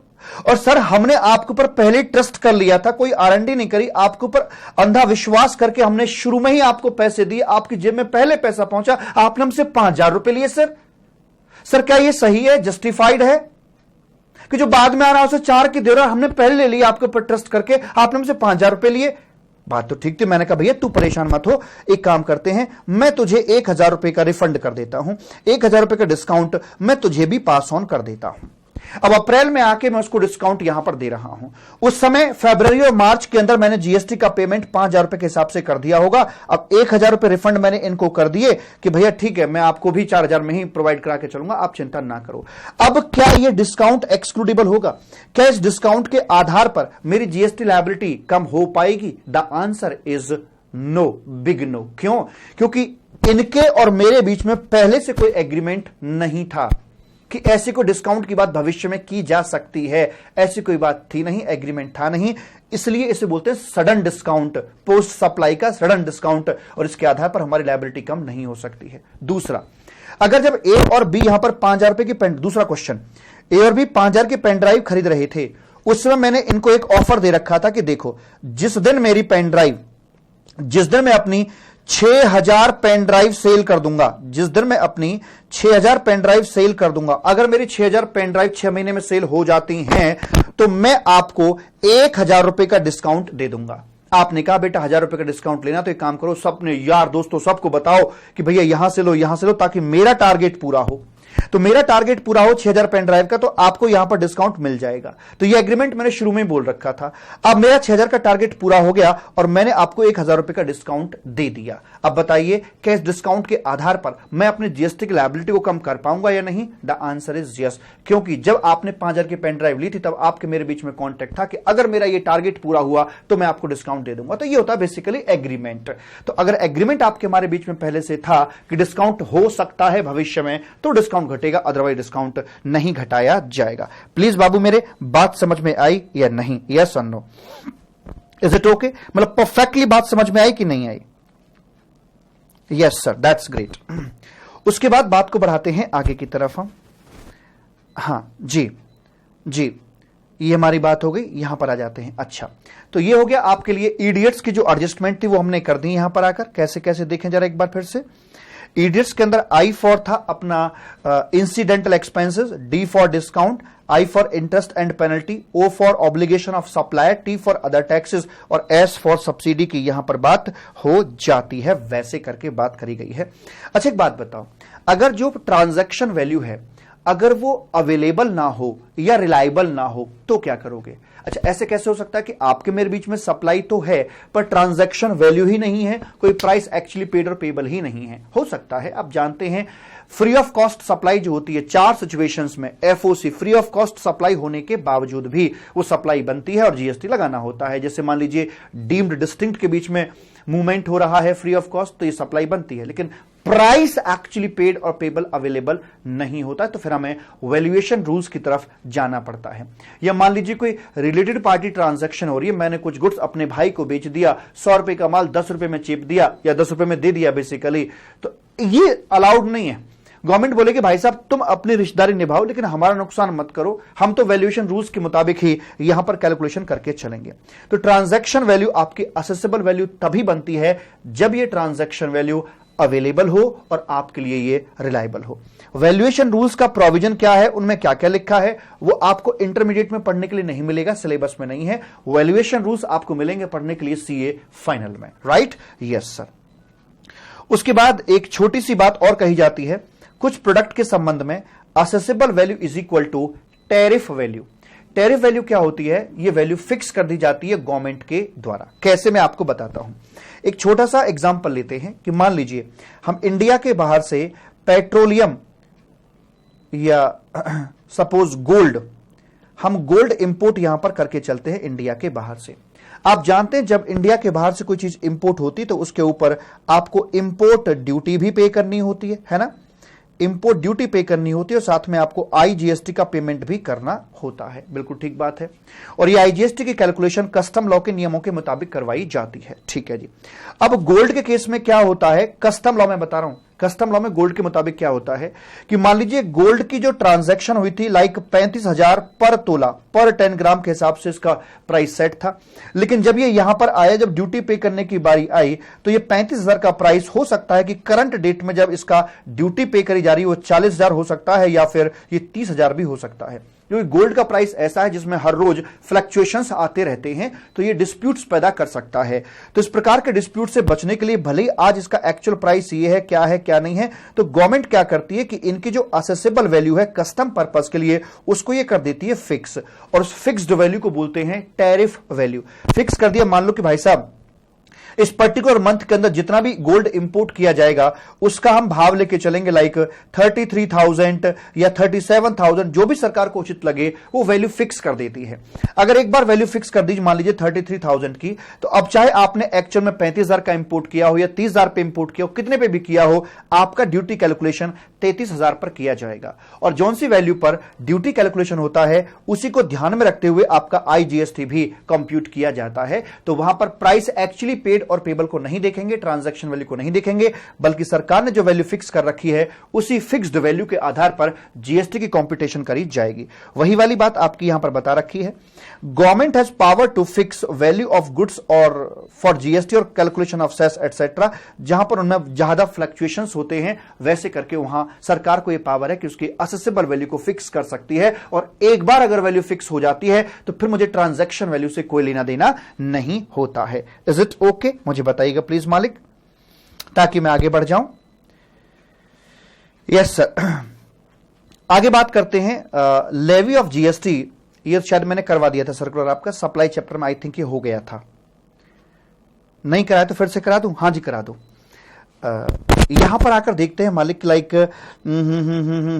यहां पर एक ट्रस्ट है, ठीक है, ये ट्रस्ट है एक, और एक व्यक्ति है यहां पर, मान लीजिए कंपनी है, यहां पर एक कंपनी है, ठीक है साहब, और कंपनी यहां पर देती है, डोनेशन देती है। कंपनी ने इनको डोनेशन दे दिया कि यहां पर एक सपोज करो एक वाटर टैंक रखवाया शानदार वाला, डोनेशन दिया 5 लाख रुपए का, और उन्होंने एक शानदार वाला वाटर टैंक रखवाया। और ट्रस्ट क्या था? बेसिकली एक टेंपल था, मान लीजिए मंदिर था, और मंदिर ट्रस्ट के अंडर में आया करता था, और वहां वाटर टैंक के ऊपर लिखवा दिया, इस कंपनी का नाम था प्रोवाइज सीए, है प्रोवाइज सीए इस कंपनी का नाम था। तो टैंक के ऊपर लिखवा दिया best wishes from provides CA. अब मुझे बताइए, ये जो डोनेशन इन्होंने दिया, प्रोवाइज सीए ने डोनेशन दिया इस काम कराने के लिए ट्रस्ट को, क्या इसके बदले प्रोवाइज सीए को कुछ मिला या नहीं मिला? इस कंपनी को कुछ मिला या नहीं मिला? यस और नो? यस सर, इनको मिला। यहां से इनको कहीं ना कहीं एक एडवर्टीजमेंट मिला, एक पब्लिसिटी मिली, ढेर सारे लोग वहां जाते हैं, प्रोवाइड सीए, एक तरह से एडवर्टीजमेंट उनका हो गया, और उसका एड का इनको यहां पर बेनिफिट मिल गया। तो मुझे बताइए, ऐसे वाले मामले में यह घटना आपकी सप्लाई बनेगी या नहीं बनेगी? सप्लाई के लिए हमें एबीसी टेस्ट करना पड़ता है। तो यहां पर एक एक्टिविटी भी हुई है, एडवर्टीजमेंट की बेसिकली सर्विस दी गई है, ये एक तरह से बिजनेस में भी आ जाएगा, और कंसीडरेशन 5 लाख रुपए का यहां पर था। तो यह घटना आपकी सप्लाई यहां पर बना दी जाएगी, और इसके ऊपर बाबू ध्यान से क्वेश्चन पढ़ो देव का, और यहां पर जीएसटी लगा दिया जाएगा, क्योंकि बदले में यहां कुछ ना कुछ जरूर इनको मिला है। लेकिन अगर मैं क्वेश्चन को चेंज कर दूं तो क्या होगा कि मान लीजिए यहां पर ये एक आपका ट्रस्ट है, और ट्रस्ट को एक इंडिविजुअल, ध्यान दीजिए, एक इंडिविजुअल है, और इंडिविजुअल पर्सन यहां पर ट्रस्ट को डोनेशन देता है, 5 लाख रुपए का डोनेशन पकड़ा दिया जाता है। इंडिविजुअल है और उसका नाम था राजेश मान लीजिए, और उन्होंने लिखवा दिया वाटर टैंक के ऊपर बेस्ट विशेस फ्रॉम राजेश। अब क्या यहां राजेश को वाकई में कोई किसी प्रकार का कॉमर्शियल गेन मिला या नहीं मिला? क्यों? क्योंकि राजेश इस हिंदुस्तान में लाखों करोड़ों की तादाद में हो सकते हैं। अगर मान लो ये सीए था, या मुझे मान लीजिए मैं ही था, मैं अपना नाम लिखता हूं यहां पर, बेस्ट विशेस फ्रॉम राजकुमार, राजकुमार लाखों करोड़ों यहां पर हो सकते हैं। अगर मैं ये लिखवाऊं सीए राजकुमार, तो सीए राजकुमार भी हजारों की संख्या में हो सकते हैं मालिक। तो इससे कोई मेरी आइडेंटिटी डिस्क्लोज नहीं होती कि सीए राजकुमार लिख गया तो ये मैं ही होऊंगा, कि इकलौता बस यही मेरा नाम है, और ये दूसरा नाम का व्यक्ति सीए कोई हो ही नहीं सकता राजकुमार नाम का। हो सकता है आप में भी राजकुमार नाम का कोई व्यक्ति बैठा हुआ हो।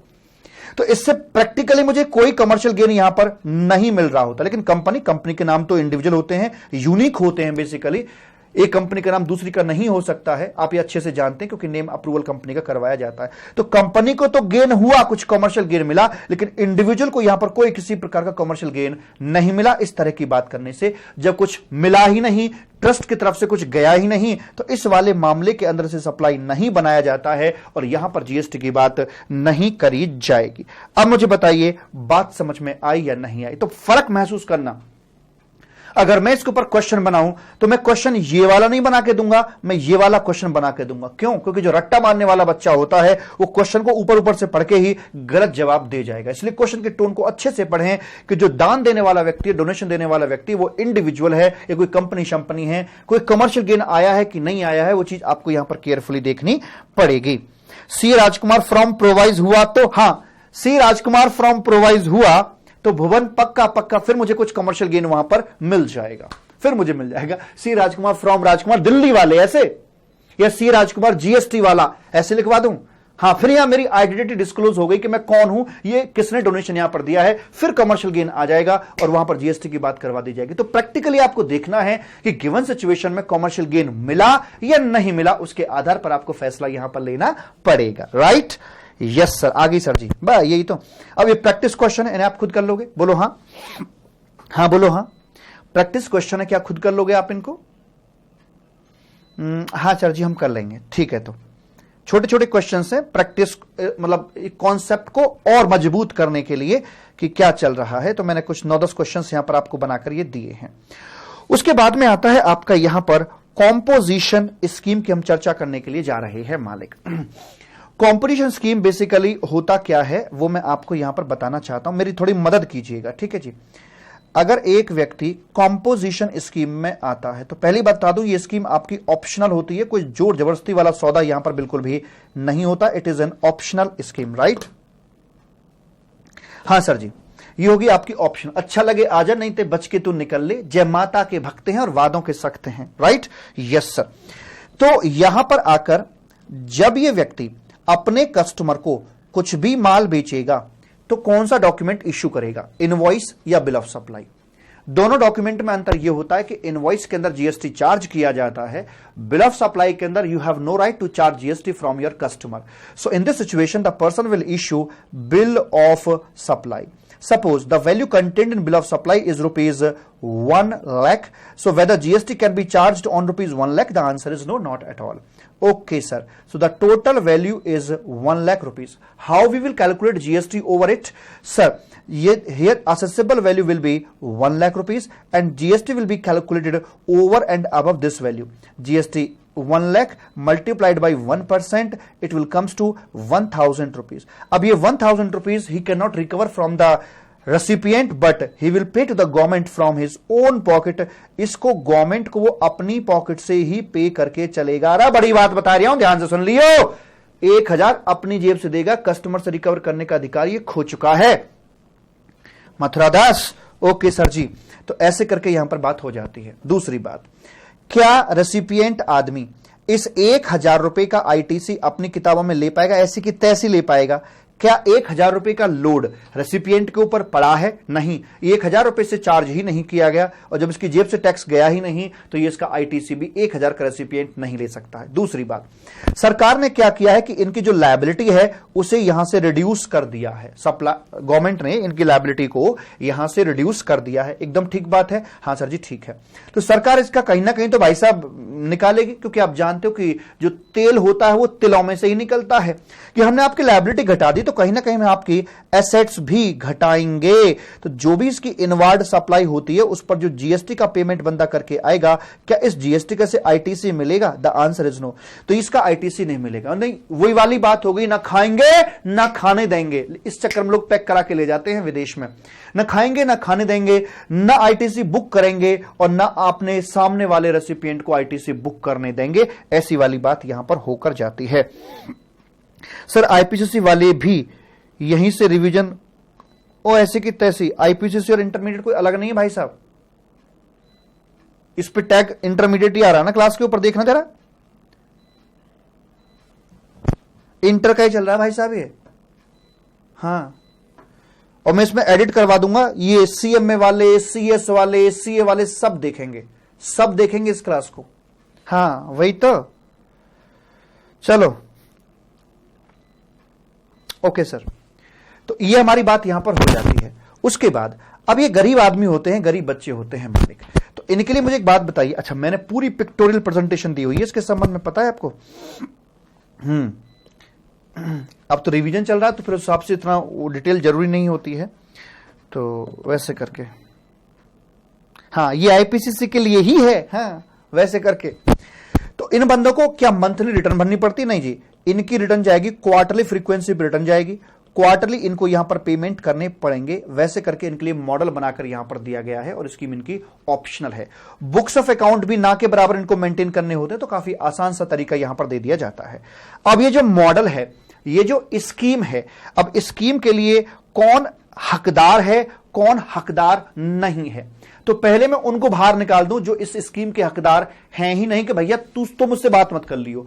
You are not allowed to come into composition scheme. कौन कौन? नंबर 1, अगर एक व्यक्ति इंटर स्टेट में डील करता है, इंटर स्टेट सप्लाई में डील कर रहा है, यूपी से हरियाणा, यह भी इंटर स्टेट कहा जाता है। अच्छा, ये कंडीशंस आपको कब पूरी करनी है, किस साल में देख रहे हैं, जरा जवाब दीजिए। ये 6 बातें, 6 तरह की एक्टिविटीज हम करंट ईयर में बात कर रहे हैं या फिर हम प्रीसीडिंग फाइनेंशियल ईयर में बात कर रहे हैं। बड़ा बड़ा लिखूंगा, ये मैं बात कर रहा हूं करंट फाइनेंशियल ईयर में। करंट फाइनेंशियल ईयर में यदि आप करंट फाइनेंशियल ईयर में जिसके लिए आप कंपटीशन को ढूंढ रहे हैं, सोच रहे हैं, अगर आप इंटरस्टेट करते हैं या करने वाले हैं तो सॉरी, ये स्कीम आपके लिए नहीं है।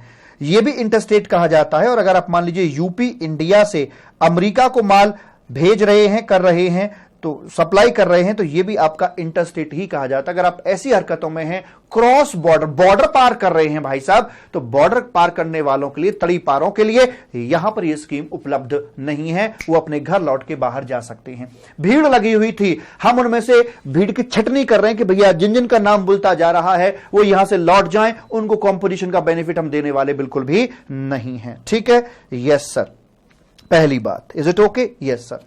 दूसरे आते हैं सप्लायर ऑफ एनी सर्विस। अगर सर्विस सेक्टर वाले हो तो आप भी यहां से लौट जाइएगा। देखिए, जो कंपटीशन स्कीम है ना मालिक, 2 तरह की हैं। एक है आपकी गुड्स फोकस्ड स्कीम और दूसरी आपकी है service focused scheme. Goods focused scheme सन 2017 में लॉन्च कर दी गई थी और सर्विस फोकस्ड स्कीम आपकी 2019 में आपकी लॉन्च करी गई है। तो पहले मैं बात कर रहा हूं आपसे गुड्स फोकस्ड स्कीम जो 2017 में आपके सामने आई थी, राइट? यस। अभी हम मान के चल रहे हैं कि सर्विस फोकस्ड स्कीम आपके लिए है ही नहीं, हम पहले गुड्स फोकस्ड की बात कर रहे हैं। तो गुड्स फोकस्ड के अंदर कह रहे हैं कि अगर आप सर्विस में डील करने वाले हो तो लौट जाओ, चले जाओ, चले जाओ, चले जाओ, भीड़ खत्म करो यहां से। लेकिन कुछ वही घुटने गाड़ के पड़ गए कि साहब हम तो रेस्टोरेंट वाले हैं, हम तो रेस्टोरेंट की सर्विस देते हैं साहब। अब तुम्हारी नजरों में रेस्टोरेंट एक सर्विस है, लेकिन हमारी नजरों में रेस्टोरेंट बेसिकली गुड्स ही तो है, देखा जाए तो। क्योंकि हम रेस्टोरेंट में जब खाना खाने जाते हैं तो सर्विस के, हम तो भूख मिटाने के लिए जाते हैं, खाना खाते हैं, पनीर लबाबदार खाते हैं, बटर नान खाते हैं, नवरत्न कोरमा खाते हैं। सर जी वेज होता है, लेकिन ये तो सर जी हम तो ये सब खाने के लिए जाते हैं। तो एक तरह से देखा जाए तो गुड्स ही है। पहले भी हमको कंपटीशन मिला करती थी, अब भी हम रेस्टोरेंट वालों को कह देगा चल ठीक है, रो मत, तू आ जा चल। तो सर्विस सेक्टर वालों में एक को रोक लिया, रेस्टोरेंट वाले को रोक लिया, बाकी सबको भगा दिया। अब वहां पर एक चीज और निकल के आई, कुछ व्यक्ति दोनों में काम करते हैं। वो व्यक्ति सेल में भी काम करते हैं और वो व्यक्ति सर्विस में भी काम करके चलते हैं। मैं आपको दिखाऊं कैसे लोग होते हैं वो जो सेल और सर्विस में काम करते हैं। सेल एंड सर्विस दोनों में वो व्यक्ति काम करते हैं।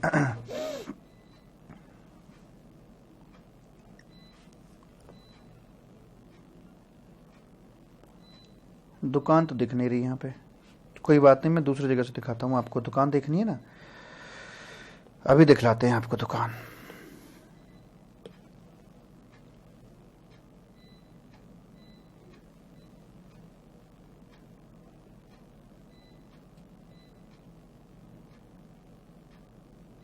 ये सारी जैसे वैल्यूएशन, सारी चीजें समझा के पिक्चर के साथ साथ बता रखे हैं बाबू मैंने आपके लिए, पता है। ये रहा। देखो, पहली बात तो ये, इस तरह के जो व्यक्ति होते हैं ना, उनके लिए होती है कॉम्पिटिशन स्कीम। छोटे छोटे दुकानदार आदमी होते हैं, उनके लिए होती है। और सेल एंड सर्विस वालों की जो मैं आपसे बात कर रहा था, वो होते हैं आपके, कहां गया भैया, अरे मिल जाए यार, ये रहे सेल एंड सर्विस वाले। अब जैसे एक व्यक्ति है, ये मोबाइल शॉप की दुकान है इनकी, तो ये मोबाइल भी बेचते हैं और मोबाइल की रिपेयरिंग भी करते हैं।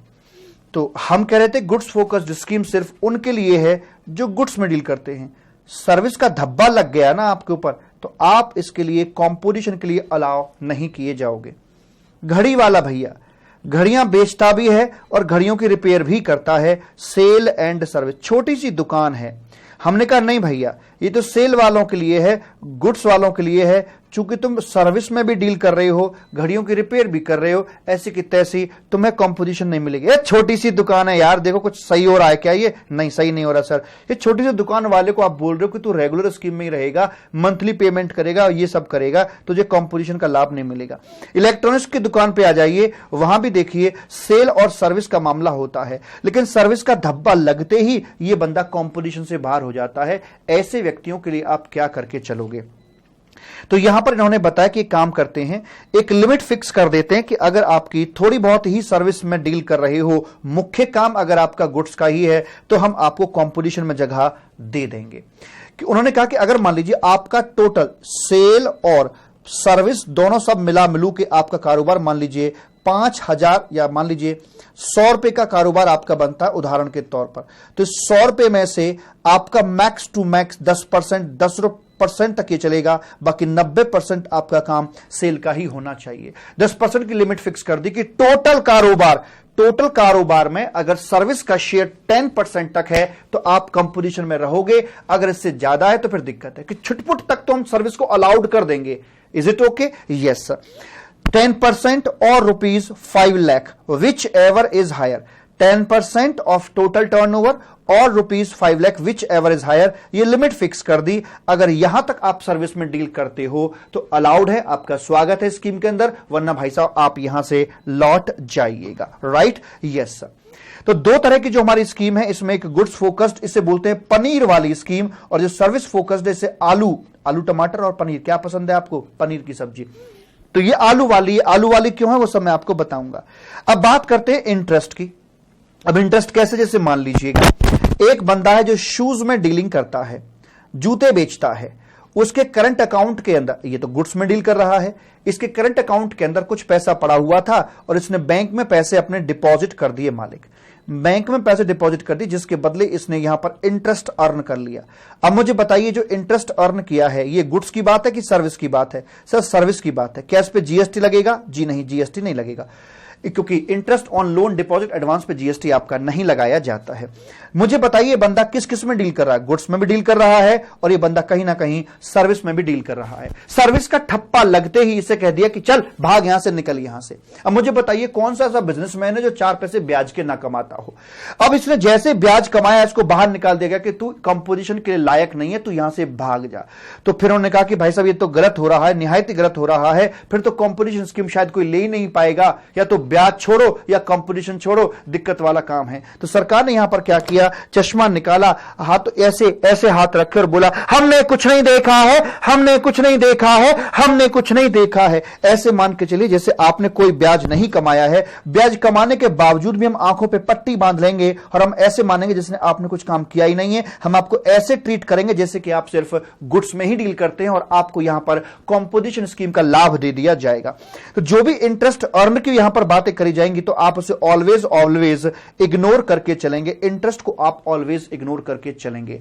तो ध्यान दीजिएगा यह स्कीम गुड्स वालों के लिए है, सर्विस वालों के लिए नहीं है। लेकिन सर्विस वालों के लिए 3 एक्सेप्शंस हैं। रेस्टोरेंट वाला आजा मेरे राजा, गुड्स के साथ साथ छुटपुट सर्विस भी देते हो, 10% तक की देते हो, तू भी आजा। और अगर इंटरेस्ट नाम की सर्विस दे रहे हो, इंटरेस्ट कमा रहे हो, तो भी तू आजा। 3 एक्सेप्शन सर्विस के लिए यहां पर बने हुए हैं। Is it okay?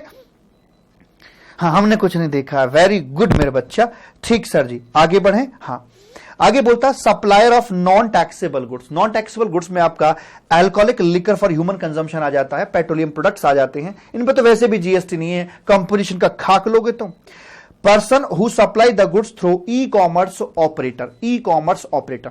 मैं आपको बताऊं अभी पीछे 1 मार्च से लेकर 19 मार्च के बीच में मैंने जो IRS ऑफिसर्स होते हैं, जो असिस्टेंट कमिश्नर डिप्टी कमिश्नर के पद पर जाते हैं, तो इनकी ट्रेनिंग का प्रोग्राम था 1 मार्च से लेकर 19 मार्च तक। अब यहां पर यहां पर जो नासिन इंस्टीट्यूट है फरीदाबाद में है, नासिन नेशनल एकेडमी, वहां मैं जाता था। तो वहां पर एक मैडम थी जो स्टाफ में ही थी। तो उन्होंने कहा कि सर एक सजेशन चाहिए था आपसे। मैं कहा पूछो जी। कि सर जी वो हम ना, हमारी गवर्नमेंट जॉब है यहां पर। हमने कहा ठीक है जी, वो तो हमें भी पता है गवर्नमेंट जॉब है आपकी। तो कह रहे कि हम ना एक बुटीक अपना खोलना चाह रहे हैं और बुटीक जब हम खोलेंगे तो उस बुटीक को ना हम अपने जैसे फ्लिपकार्ट वगैरह हो गया, अमेजॉन हो गया, इन पर लिस्ट कराएंगे और इनके माध्यम से हम अपने सामान को बेचेंगे। तो उन्होंने मुझसे पूछा कि क्या हमें रजिस्ट्रेशन जीएसटी में करवाना है कि नहीं करवाना। तो मुझे बताइए, एक व्यक्ति जो गुड्स में डील करता है थ्रू ई कॉमर्स ऑपरेटर, क्या उसका रजिस्ट्रेशन 10 लाख या 20 लाख के बाद होगा या उसको मैंडेटरी रजिस्ट्रेशन लेना पड़ेगा?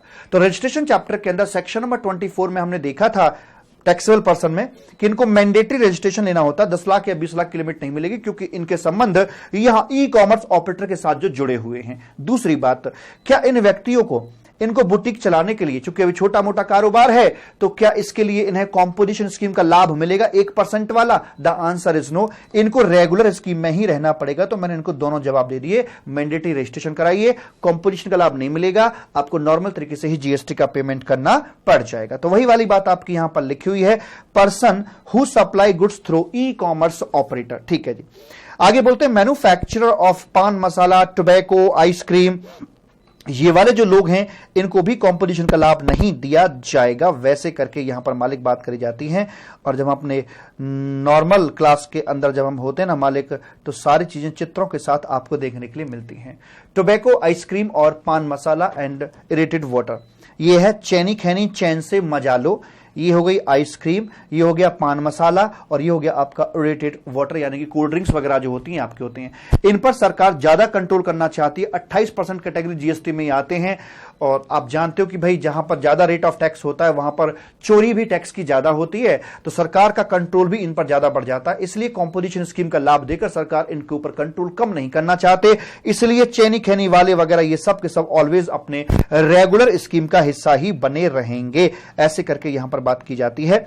और उसके बाद बोलते हैं कैजुअल टैक्सेबल पर्सन और नॉन रेजिडेंट टैक्सेबल पर्सन। आपको ध्यान है, इनको घेरने के लिए हम कितनी मेहनत कर रहे थे। टैक्सेबल पर्सन के चैप्टर में बोला था कि इनको 10 लाख 20 लाख की लिमिट नहीं मिलेगी, एडवांस में रजिस्ट्रेशन करवाना पड़ेगा, एडवांस में जीएसटी भरना पड़ेगा। इतनी सारे इनको हमने बंदिशें लगा रखी थी, है ना। और आज हम कह दें कि ठीक है आप कॉम्पोजिशन स्कीम का लाभ ले लो, आप बस 1% भर देना। क्या 1% की इतनी मेहनत कर रहे थे? The answer is no. Casual taxable person और नॉन रेजिडेंट टैक्सेबल पर्सन, इनको भी लाभ नहीं दिया जाएगा। 6 व्यक्ति हैं, 6 व्यक्ति कॉम्पोजिशन से दूर रहेंगे। 6 व्यक्ति कॉम्पोजिशन से ऑलवेज दूर रहेंगे। एक इंटरस्टेट वाले, दूसरा सर्विस सेक्टर वाले, हालांकि सर्विस सेक्टर में 3 exception, restaurant, limited value services और इंटरेस्ट वाली सर्विस। तीसरा supplier of non taxable goods. अगला जो ई कॉमर्स ऑपरेटर के थ्रू कारोबार करते हैं। Specified goods, tip water, tip tip बरसा पानी, टिप वाटर में अपना एंगेज्ड हैं, या फिर कैजुअल टैक्सेबल पर्सन या फिर नॉन रेजिडेंट टैक्सेबल पर्सन है। शूट एट साइट, इनका नाम देखते ही बोल देना कि भाई साहब you are not entitled for composition scheme. तो जब ये एंटाइटल्ड नहीं है तो इस शानदार सी और सुंदर सी स्कीम का हकदार कौन है? ये स्कीम किसकी दुल्हन बनेगी? 6 को तो मना कर दिया कि स्वयंवर में से तुम तो निकल जाओ, तुम्हें तो ये स्कीम मिलने वाली नहीं है। तो फिर कौन ऐसा खुश नसीब जिसे ये स्कीम मिलेगी? अब वहां पर आ जाइए, इसका एलिजिबिलिटी क्राइटेरिया क्या होता है। तो कहने वाले कह गए कि अगर आपका प्रीसीडिंग फाइनेंशियल ईयर में एग्रीगेट टर्नओवर जो है वो 150 लाख तक सीमित है, अगर पिछले साल में 150 लाख तक सीमित था, तो करंट ईयर में यहां पर आकर आप कॉम्पोजिशन स्कीम के हकदार हैं। बट कब तक हकदार बने रहेंगे? कब तक हकदार बने रहेंगे? जब तक कि आपके 150 लाख पूरे नहीं हो जाते। नंबर 1 पोजीशन पर पहुंचना आसान होता है, लेकिन उसको बनाए रखना यह मुश्किल काम होता है। तो यह कह रहे हैं कि नंबर 1 पर आ तो गए, लेकिन कब तक बने रहोगे यह निर्भर करता है। कॉम्पोजिशन स्कीम में यहां आ तो जाओगे, पिछले साल के टर्नओवर के आधार पर आ तो जाओगे, लेकिन कब तक रहोगे? तो उसके लिए बोला कि जब तक 150 लाख करंट ईयर में आपके पूरे नहीं हो जाते तब तक आप इस स्कीम के अंदर बने रहोगे। अब 150 लाख क्या है? 150 लाख होता है, ये देखा है, कह रहे एग्रीगेट टर्नओवर है। एग्रीगेट टर्नओवर की परिभाषा आप जानते हैं, ऑल आउटवर्ड सप्लाई इसमें आपकी ऐड की जाती है। ऑल आउटवर्ड सप्लाई के अंदर इंट्रा हो, इंटर हो, मिंटर हो, टैक्सेबल हो, जीरो रेट हो, एसटेसी हो, जो मर्जी हो, सबका सब एग्रीगेट टर्नओवर में जोड़ा जाता है। अब मुझे बताइए, एक व्यक्ति यहां करंट ईयर में तो इंट्रा स्टेट सप्लाई करता है और प्रीसीडिंग फाइनेंशियल ईयर में इंट्रा भी करता है और इंटर स्टेट भी करता है। ऐसा व्यक्ति कॉम्पोजिशन के लिए हकदार होगा कि नहीं?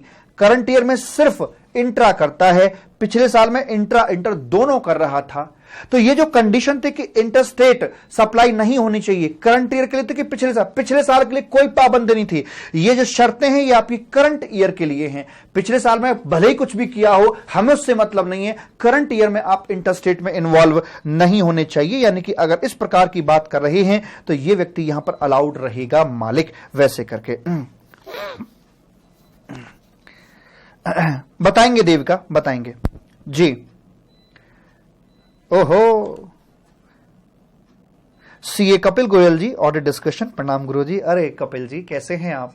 कपिल गोयल जी भी हमारे चैट बॉक्स में आ गए हैं, और मैं आपको बताऊं कपिल गोयल जी हमारे स्टूडेंट हैं और बहुत ही होनहार और प्यारे स्टूडेंट हैं हमारे ये। और कपिल बहुत बहुत स्वागत है आपका। तो ऐसे करके आगे बढ़ते हैं मालिक। तो सीए कपिल गोयल जी ऑडिट पढ़ाते हैं, बहुत अच्छा पढ़ाते हैं, शानदार पढ़ाते हैं, इसमें कोई दो राय नहीं है। आगे बढ़िए मालिक। डज नॉट एक्सीड 75 लाख और 150 लाख। अब ये 150 लाख की लिमिट तो मैंने आपको यहां पर बता दी है, ठीक है। अब यहां पर बात करते हैं साहब आपसे आकर हम 75 लाख, ये 75 लाख की जो लिमिट है आपकी, ये कहां लगेगी? कौन बता सकता है? वैसे तो 150 लाख की लिमिट काम करती है। 150 लाख अगर प्रीसीडिंग फाइनेंशियल ईयर में था तो करंट फाइनेंशियल ईयर के अंदर आप 150 लाख तक बने रहेंगे स्कीम के अंदर, लेकिन 75 लाख की लिमिट भी आपकी लगती है। लेकिन ये 75 लाख की लिमिट कहां लगती है आप हमें बताइएगा। 75 लाख की लिमिट कहां लगती है बताइए सर जी। 8 स्टेट के अंदर। 8 स्टेट के नाम कौन कौन से हैं मैं लिखूं? ये 8 स्टेट के नाम आते हैं। आपको ध्यान है वो 10 लाख की लिमिट की हम बात करते थे, 20 लाख की लिमिट की बात करते थे, 40 लाख की लिमिट की बात करते थे, याद है कुछ हल्का फुल्का? हाँ सर जी याद है। तो बताइए जरा 10 लाख में कौन कौन से आया करते थे सर जी? इसमें आते थे ना, एक तो वो मणिपुर आया करता था, ठीक है, मणिपुर, मिजोरम, नागालैंड और त्रिपुरा, वेरी गुड। 20 लाख की लिमिट में कौन कौन से आते थे? अरुणाचल प्रदेश, ये आंध्र प्रदेश नहीं है, अरुणाचल प्रदेश है। अरुणाचल प्रदेश आया करता था, और आता था जी यहां पर आपका हाँ उत्तराखंड आया करता था। अरुणाचल प्रदेश, उत्तराखंड, एक आता था मेघालय, और एक आया करता था आपका यहां पर सिक्किम, और तेल की पूड़ी तेलंगाना और पुडुचेरी। ये तो आपको याद है ना। अगर आपको ये 10 लाख 20 लाख वाली बात याद है तो इन्हीं में से मैं आपके 8 स्टेट निकाल कर देता हूं। अब इस चैप्टर के लिए इसको भूल जाओ, 10 20 40 को भूल जाओ, और पहले वाले 8 स्टेट 1 2 3 4 5 6 7 8, ये वो 8 स्टेट हैं जिनके अंदर 75 लाख की लिमिट लगती है।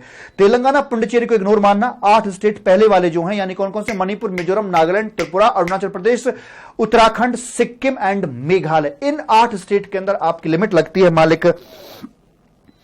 आपकी जो लिमिट लगती है कितने की लगती है सर जी? इनके अंदर जो आपकी लिमिट लगती है वो है 75 लाख रुपीस की। Okay sir. Sir Jammu Kashmir के लिए, अरे इन 8 के अलावा बाकी सबके लिए जितने भी स्टेट हैं और यूनियन टेरिटरीज हैं, सबके लिए 150 लाख की ही लिमिट आपकी अप्लाई करवाई जाती है। ऐसे करके बात बोल दी जाती है। अब उसके बाद एक छोटी सी बात और बताइएगा। जब बंदा अपना यहां पर जीएसटी भरेगा, तो मैंने तो अभी तक आपको बताया कि 1% का रेट रहता है, लेकिन फाइनल रेट क्या रहेगा? अगर आप एक मैन्युफैक्चरर हैं, यहां कैटेगरी बनी हुई है, अगर आप कैटेगरी ए में आते हैं, आप एक मैन्युफैक्चरर हैं, तो आपके लिए रेट रहेगा 1% का। 1% किसका? टोटल सप्लाई का, टैक्सेबल एग्जेम्प्टेड सारी का, या सिर्फ टैक्सेबल का? आप मुझे बताइए लॉजिकली। 1% टैक्सेबल सप्लाई का होना चाहिए या 1% सारी सप्लाई का होना चाहिए, चाहे टैक्सेबल हो चाहे एग्जेम्प्टेड हो? क्या कहते हैं मालिक आप?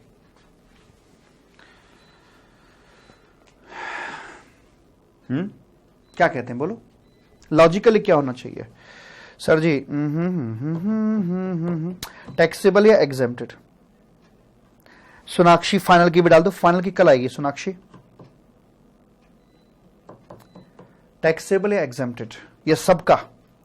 सो सारी सप्लाई का होना चाहिए। सारी का क्यों होना चाहिए? उसके पीछे कारण है। देखिए, अगर आपका यहां पर जो रेगुलर रेट आ रहा है वो आता है 5%, 12%, 18% और 28%। अच्छा, अगर इसी की जगह हम कंपोजिट रेट लेते हैं, तो जहां पर रेगुलर 5 है, कंपोजिट 1 आएगा।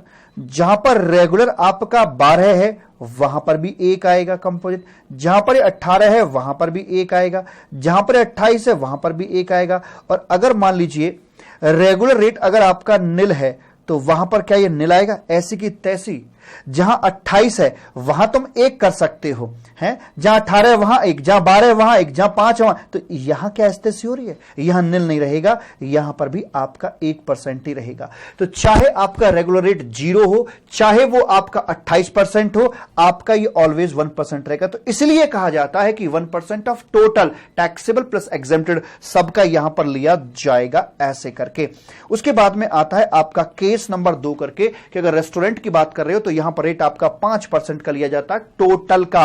और अगर आप अदरवाइज की बात कर रहे हो, यानी अगर आप पहली या दूसरी कैटेगरी में फॉल नहीं करते, सपोज करो आप एक ट्रेडर आदमी हो, अगर आप एक ट्रेडर आदमी हो तो 1% लिया जाएगा। बट कीप इन माइंड, पहले यहां भी ऑल था, लेकिन बाद में एक अमेंडमेंट आई और उसने कहा कि ट्रेडर आदमियों के लिए हम 1% ऑफ टैक्सेबल ही यहां पर लेकर चलेंगे। तो आपको वाकई में ध्यान रखना है। तो तीसरा वाला पॉइंट ध्यान में रख के चलना है कि सी कैटेगरी के अंदर अगर आप फॉल कर रहे हैं तो 1% ऑफ टैक्सेबल आपको लेना पड़ेगा।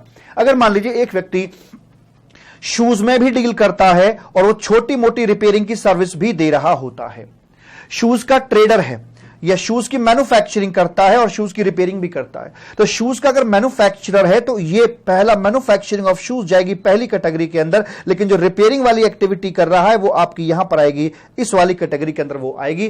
तो इस वाले के अंदर तो हम 1% का रेट लेके चलेंगे टैक्सेबल का, और इसके लिए रेट लेके चलेंगे 1% सबका। राइट? Yes sir. बाबा की बूटी साइट पर डाल दो, मैं आज डाल दूंगा बाबा की बूटी साइट पर, ठीक है जी?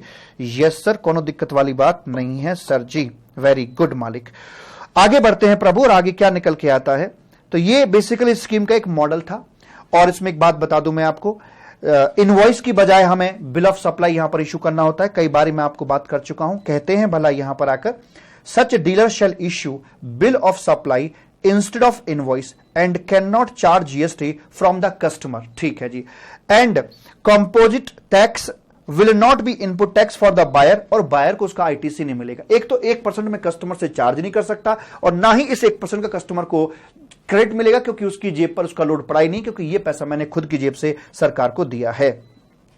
यह आपकी पैन बेस्ड स्कीम है। यस, ये आपकी पैन बेस्ड स्कीम है मालिक।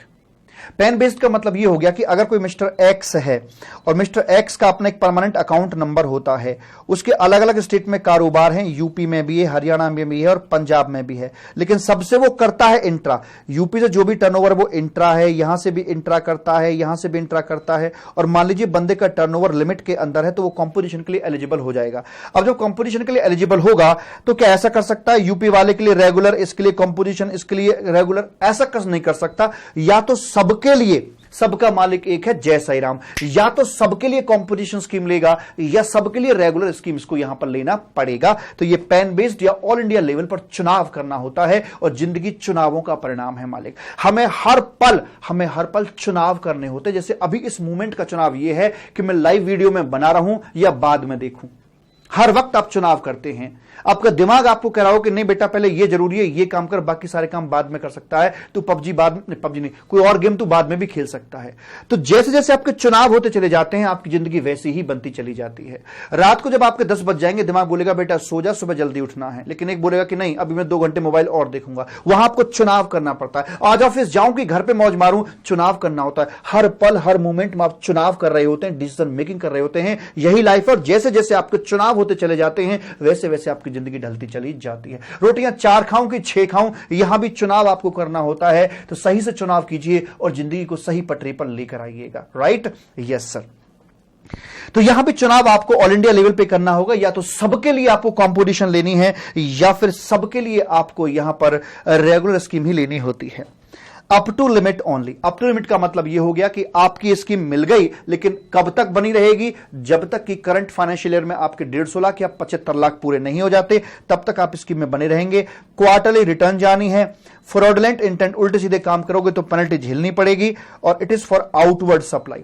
ये जो जीएसटी के रेट लग रहे हैं 1%, 5% जो भी है, ये आउटवर्ड सप्लाई के लिए है, इसके टर्नओवर के लिए है। इसकी जो इनवर्ड सप्लाई है उनके लिए नहीं है। एक क्वेश्चन पूछता हूं मैं आपसे, मान लीजिए एक घड़ियां बेचने वाला व्यक्ति है, कॉम्पोजिशन स्कीम का हिस्सा बना हुआ है, ये इसकी आउटवर्ड सप्लाई। अगर मैं आपसे पूछूं कि बताओ मेरा टर्नओवर कितना है, बताइए, एक्सपेक्ट करो मेरा साल भर का टर्नओवर कितना होगा, बताओ। एक चीज और बताओ, आप जब मेरा टर्नओवर सोच रहे हैं तो आप किस पर कॉन्सेंट्रेट कर रहे हैं? कि मेरी फीस कितनी आ रही बच्चों से, उस पर कॉन्सेंट्रेट कर रहे हैं, या मेरे खर्चे क्या है, मेरी परचेज क्या है, उस पर कॉन्सेंट्रेट कर रहे हो? ऑब्वियसली बात है, आप मेरी फीस पे, मेरी आउटपुट सप्लाई पे कॉन्सेंट्रेट कर रहे हो। तो टर्नओवर के अंदर मेरी सप्लाई काउंट की जाती है, ना कि मेरी परचेज काउंट की जाती है। ये उसके टर्नओवर में काउंट होगी जहां से मैं लेकर आया हूं। इसीलिए यहां पर मैं आपको बताना चाहता हूं कि ये जो कंपोजिशन का लाभ मिलता है, ये मेरे टर्नओवर पे मिलता है, जो काम मैं कर रहा हूं। अगर मैं पीछे से सप्लाई लेकर आ रहा हूं तो उस पर मुझे कंपोजिशन का लाभ नहीं दिया जाएगा। अगर एनसीएम नॉर्मल चार्ज मैकेनिज्म लग रहा है तो सप्लायर जीएसटी का पेमेंट करेगा, और अगर आरसीएम लग रहा है तो जीएसटी का पेमेंट मुझे करना पड़ेगा, लेकिन वहां पर मुझे कंपोजिशन से नहीं, जो मेरे रेगुलर रेट होते हैं उनसे जीएसटी का पेमेंट करना पड़ेगा। तो सीधी बात, मैं अगर कंपोजिशन स्कीम में हूं तो मुझे कंपोजिट रेट का लाभ मेरी आउटवर्ड सप्लाई, मेरी सेल पर, मेरे टर्नओवर पर, मेरी सप्लाई पे मिलेगा, ना कि किसी और के टर्नओवर पर। राइट? Yes sir. उसके बाद यहां पर मैंने कुछ एग्जांपल्स आपके लिए दे रखे हैं, आपने एग्जांपल्स को यहां पर देख सकते हैं। और उसके बाद 2019 में मालिक एक नई स्कीम और लाई गई सर्विस सेक्टर वालों के लिए। यहां पर स्कीम लाई गई कि ठीक है भैया, अगर आपका पिछले साल में टर्नओवर 50 लाख तक सीमित है तो आप करंट फाइनेंशियल ईयर के अंदर आप इस स्कीम के लिए एलिजिबल हैं। लेकिन आप कब तक बने रहेंगे? जब तक कि आप करंट ईयर में 50 लाख तक रहेंगे तब तक आप यहां पे बने रहेंगे। और यहां पर जीएसटी का रेट रहेगा 3+3 = 6% कंपोजिट रेट रहेगा। तो आपको अच्छा लगे तो आइए। छोटे छोटे कोचिंग सेंटर्स होते हैं, ब्यूटी पार्लर्स बने हुए हैं, सलून की दुकानें होती हैं अपनी, तो इन लोगों के लिए, सर्विस प्रोवाइडर के लिए भी कंपोजिशन स्कीम का लाभ दे दिया गया है। अब यहां पर एक टेबल मैं आपको दिखाना चाहता हूं कि गुड्स फोकस्ड और आपकी सर्विस फोकस जो कंपोजिशन स्कीम है, इसमें बेसिकली अंतर कहां है, फासला कहां है, मैं उसकी आपसे यहां पर बात करना चाहता हूं। ठीक है जी? यस सर, कर लीजिए बात। इन दोनों के बीच में अंतर क्या है जरा गौर से देखना, और आप चाहो तो इसका फोटो भी खींच लेना मालिक। ये एक टेबल बनी हुई है, इस टेबल का फोटो खींच लीजिएगा। ठीक है? तो पहले मैं बात करता हूं आपसे गुड्स फोकस्ड की। ये किस किस को अवेलेबल होती है? गुड्स फोकस्ड, पनीर वाली, person exclusively engaged in the business of goods.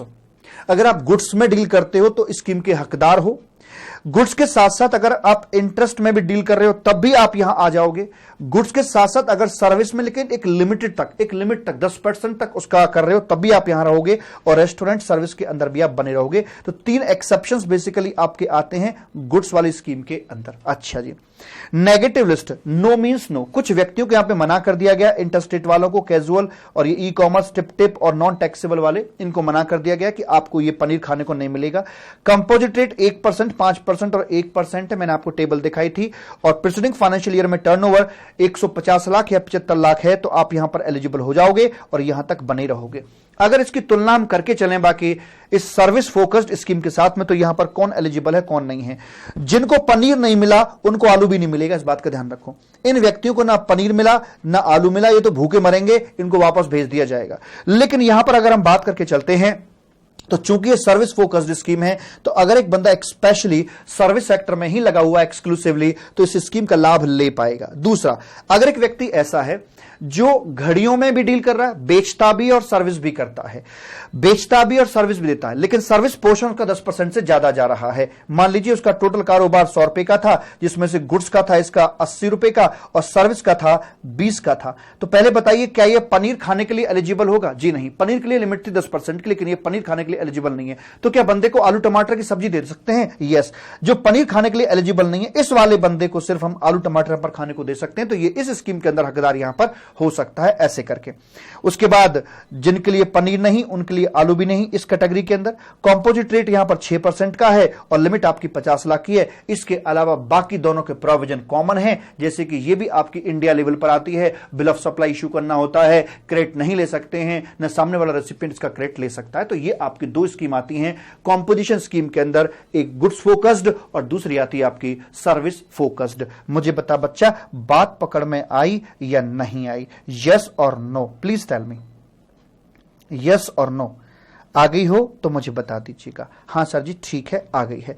अब बाबू आपको करनी होगी इसकी प्रैक्टिस। अगर आपने ये सारे पॉइंट लिखे हुए हैं, कॉमन पॉइंट्स दोनों के, अगर आपने प्रैक्टिस नहीं करी तो सारा मामला हो जाएगा बेकार। Is it okay? Yes sir. एक छोटी सी बात मैं आपको यहां पर और बतला देना चाहता हूं, आप चाहें तो इसका फोटो यहां पर खींच सकते हैं।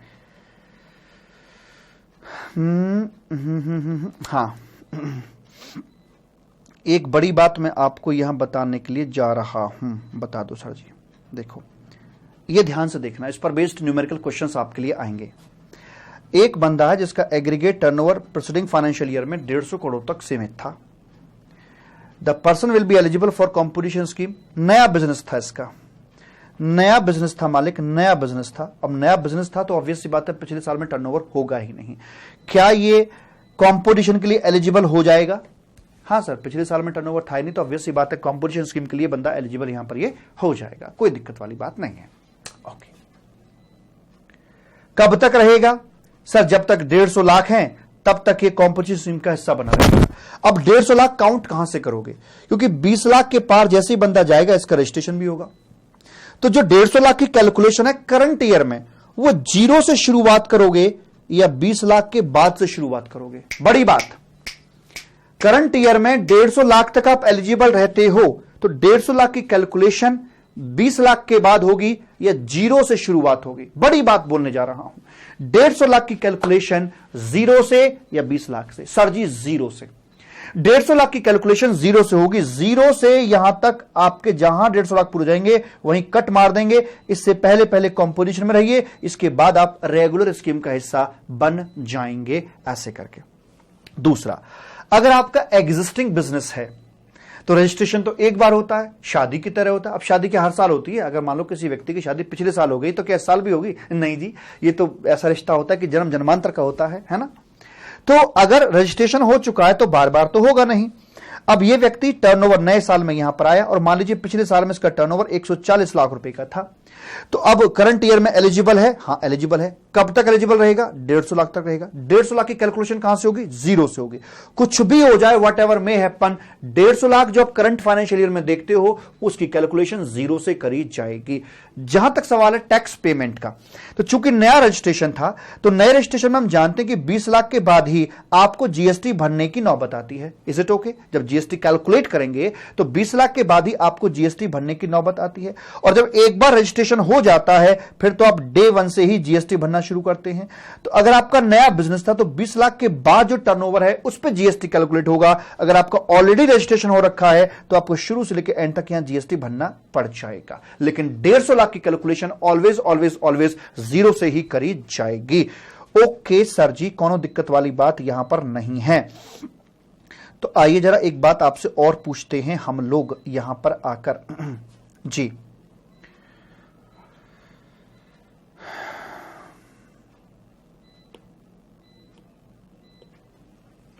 एक छोटी सी बात आपसे और पूछते हैं।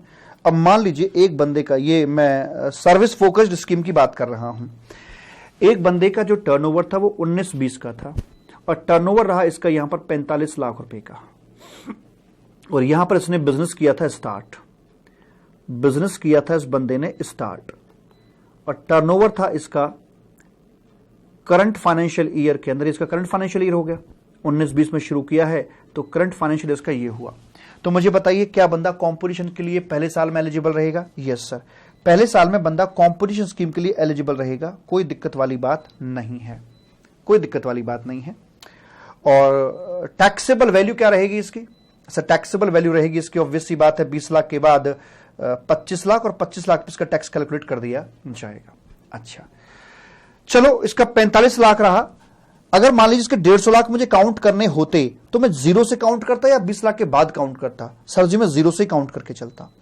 अगले साल में, सॉरी 150 लाख नहीं, इसमें 50 लाख आएगा, सॉरी ये सर्विस फोकस्ड है तो इसमें 50 लाख वाली बात एप्लीकेबल होगी। ठीक है, अगले साल में बंदे का कारोबार 60 लाख हो जाता है, तो अगले साल में जब 20-21 इसका करंट फाइनेंशियल ईयर था तो हमें पहले चेक करना कि पिछले साल में कारोबार क्या रहा। पिछले साल में कारोबार रहा इसका 45 लाख रुपए का, तो क्या कंपोजिशन स्कीम के लिए एलिजिबल है? हाँ है, बिल्कुल है। लेकिन कब तक बना रहेगा? जब तक कि करंट ईयर में 50 लाख नहीं पहुंच जाते। तो 50 लाख तक बना रहा, शुरू से लेकर जीरो से लेकर 50 लाख तक कंपोजिशन में रहा। उसके बाद ये रेगुलर स्कीम में आ जाएगा, क्योंकि इसका कारोबार 60 लाख है। तो ऊपर वाला जो 10 लाख है वो रेगुलर स्कीम के अंदर इसका जीएसटी कंप्यूट करवा दिया जाएगा। ऐसे करके अपने हम यहां पर बात करके चलते हैं। अगले वाले के अंदर आए तो यहां पर इसका ये 30 लाख था करंट फाइनेंशियल ईयर का, लेकिन क्या इस साल में 21-22 में ये कंपोजिशन का हकदार था भी या नहीं था? तो चेक करो पिछले साल में पोजीशन क्या थी। तो पिछले साल में इसका 60 लाख था, जो कि 50 लाख से ऊपर है। तो यहां पर एक कंपोजिशन का हकदार है ही नहीं, यहां पर ये रेगुलर स्कीम में रहेगा और रेगुलर रेट से ही जीएसटी का अपना पेमेंट कर देगा, जो कि मान लीजिए 18% है। नेक्स्ट ईयर में बताइए क्या यहां पर 22-23 के अंदर बंदा कंपोजिशन के लिए एलिजिबल रहेगा या नहीं? सर पिछले साल में देखने पता लगता है कि वो 30 लाख था, तो इस बार ये कंपोजिशन के लिए एलिजिबल रहेगा। क्या पूरे साल भर कंपोजिशन में ही रहेगा? द आंसर इज यस, क्योंकि टर्नओवर इसका मात्र 40 लाख है, क्योंकि 50 लाख तक रह सकता है कंपोजिशन में करंट ईयर में, लेकिन इसका 40 लाख था, तो पूरे साल ये कंपोजिशन में अपना रह पाएगा। वैसे करके हम बात करके चलते हैं। तो मैंने ये सर्विस वाला एग्जाम्पल लिया है, जहां पर लिमिट आपकी 50 लाख रुपए की होती है। वैसे करके यहां पर बात करी जाती है। तो ये हमारी बात मालिक यहां पर हो जाती है और तमाम प्रकार की बात आपकी यहां पर आ चुकी है। और ये सारी बात हमने कर ली यहां पर कि कौन हकदार है कौन नहीं है। इस प्रकार से आपकी कंपोजिशन और रेगुलर स्कीम कंप्लीट हो जाती हैं। अब आपको क्या करना है कि यहां पर जाकर, ये है आपकी वेबसाइट www.carajkumar.com पर जाइएगा और यहां पर जाकर मालिक आपको क्या करना होगा कि बुक्स एंड चार्ट्स में आ जाइएगा, इंटरमीडिएट पे आइएगा, जीएसटी बुक्स में आप यहां पर आ जाते हैं। ये रहा आपका कंपाइलर। इस कंपाइलर को बाय कर लीजिएगा और इसमें से जितने भी क्वेश्चंस दे रखे हैं उन तमाम क्वेश्चंस को आपको पूरा करना है। और कोई क्वेरी क्वेश्चन करते समय आए तो 9810012161 9810012161 पे मुझे कॉल कर लीजिएगा और वहां से आप इसकी बात कर सकते हैं। ठीक है जी। तो बाकी इसमें हमारे जो वीडियो लेक्चर्स हैं वो भी सीए इंटरमीडिएट के लिए अपने अवेलेबल हैं और फ्रेश बैच है जिसमें आपके पिक्टोरियल प्रेजेंटेशन और तमाम प्रकार के जो हमारे जीएसटी पोर्टल है, ये है ना आपका gst.gov.in अरे कहाँ गया www.gst.gov.in। इस जीएसटी पोर्टल का भरपूर इस्तेमाल किया गया है। रजिस्ट्रेशन, पेमेंट, रिफंड, ई वे बिल, मतलब जहां जहां जैसी जरूरत पड़ती गई है सारा का सारा क्लास के साथ में आपका लिंक किया है। तो चलो आज की कथा को अपना हम यहीं पर विराम देते हैं। अगली कथा में हम अपने 2-3 चैप्टर कवर करेंगे। एक रिवर्स चार्ज मैकेनिज्म का, एक टाइम ऑफ सप्लाई का चैप्टर होगा आपका और एक होगा आपका इनवॉइस का चैप्टर। ठीक है, 3 चैप्टर अपने हम कवर करने वाले हैं अगले क्लास के अंदर। तो पहले आप इनके क्वेश्चन आंसर को जरूर कर लीजिएगा। Sir fast track of intermediate भी है क्या? बाबू फास्ट ट्रैक की मेरे हिसाब से जरूरत नहीं है, क्योंकि देखो मैंने ना सारा का सारा सीए इंटरमीडिएट का जो रेगुलर बैच है ना बाबू मेरे, वो मात्र 70 से 75 घंटे में मैंने आपको करके दिया है। उसमें 29 लेक्चर हैं, आई थिंक 29 लेक्चर हैं और सारा कुछ मिला मिलू के 70 से 75 घंटे का, जिसमें कि आपका जो कंपाइलर मैं आपको दिखा रहा था, ये पूरा का पूरा कंपाइलर, एक एक क्वेश्चन उसके अंदर मैंने डिस्कस कर रखा। बहुत ही शानदार तरीके से, मतलब 2017 से सीए इंटरमीडिएट का जीएसटी शुरू किया था, तब से लेके अब तक मेरा अपना, मैं अपने अंतरात्मा से पूछूं तो मेरा बेस्ट बैच है जो मेरा रिकॉर्ड हुआ है, जिसकी रिकॉर्डिंग फरवरी मंथ में मैंने कंप्लीट करी है। ठीक है, thank you so much, bye, tata. Sir time fix कर दीजिए प्लीज।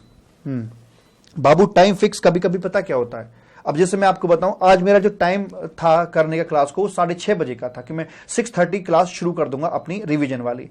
उस समय इंटरनेट नहीं था, 2 इंटरनेट कनेक्शन ले रखे हैं, दोनों के दोनों डाउन पड़े हुए थे। तो उसमें बड़ी फिर बच्चों कहते कि यार क्लास नहीं आई। इतना जरूर बता रहा हूं मैं आपको, क्लास मॉर्निंग में ही मैं आपकी रखूंगा।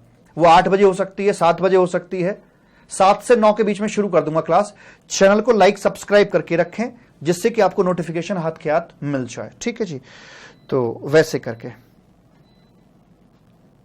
7 से 9 के बीच में क्लास शुरू करूंगा अपनी मैं। राधे राधे।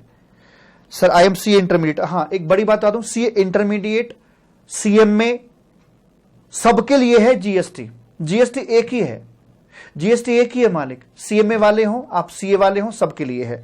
ठीक है, चलो thank you so much, wish you all the very best, bye, tata and love you. आज की मुलाकात बस इतनी, और कर लेना कल चाहे बातें जितनी, और खूब सारी मेहनत करो। और मैं आपको फिर से यहां पर बतला देना चाहता हूं मालिक, क्या भला, कि मैं हालांकि बातें होती हैं, मैं ज्यादा डिस्कस नहीं करना चाहता। यार जब मैंने हर्षित के पेरेंट्स से बात करी थी ना, तो मतलब लगा था यार पेरेंट्स को, और मैंने पूरा का पूरा क्रेडिट हर्षित के पेरेंट्स को दिया। इनकी इस रैंक के अंदर ना तो मैंने अपना क्रेडिट इसमें जोड़ा, इवन मैंने हर्षित को भी क्रेडिट नहीं दिया, क्रेडिट दिया इनके पेरेंट्स को। क्यों?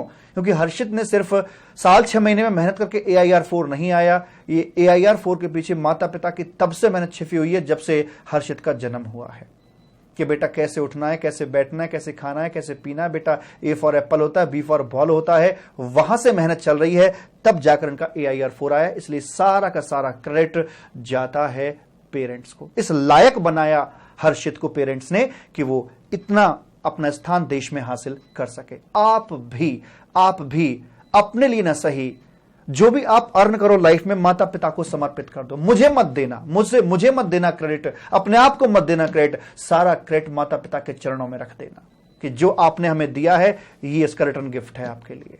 ठीक है? तो खूब सारी मेहनत करो यार, और उनको खूब प्राउड फील कराओ। माता पिता के जब बच्चा ऐसे तरक्की करता है तो उनकी आंखों में एक अलग ही चमक, और जो प्रेमाश्रुओं का जल भरा आता है ना, वो अलग ही होता है। ठीक है? Thank you so much, wish you all the very best. Bye, tata and love you मालिक। Bye bye bye bye Akshay Arora और bye Neha. Bye bye. Call कर लेना अगर कोई दिक्कत हो तो 9810012161 पे। ठीक है? बाय।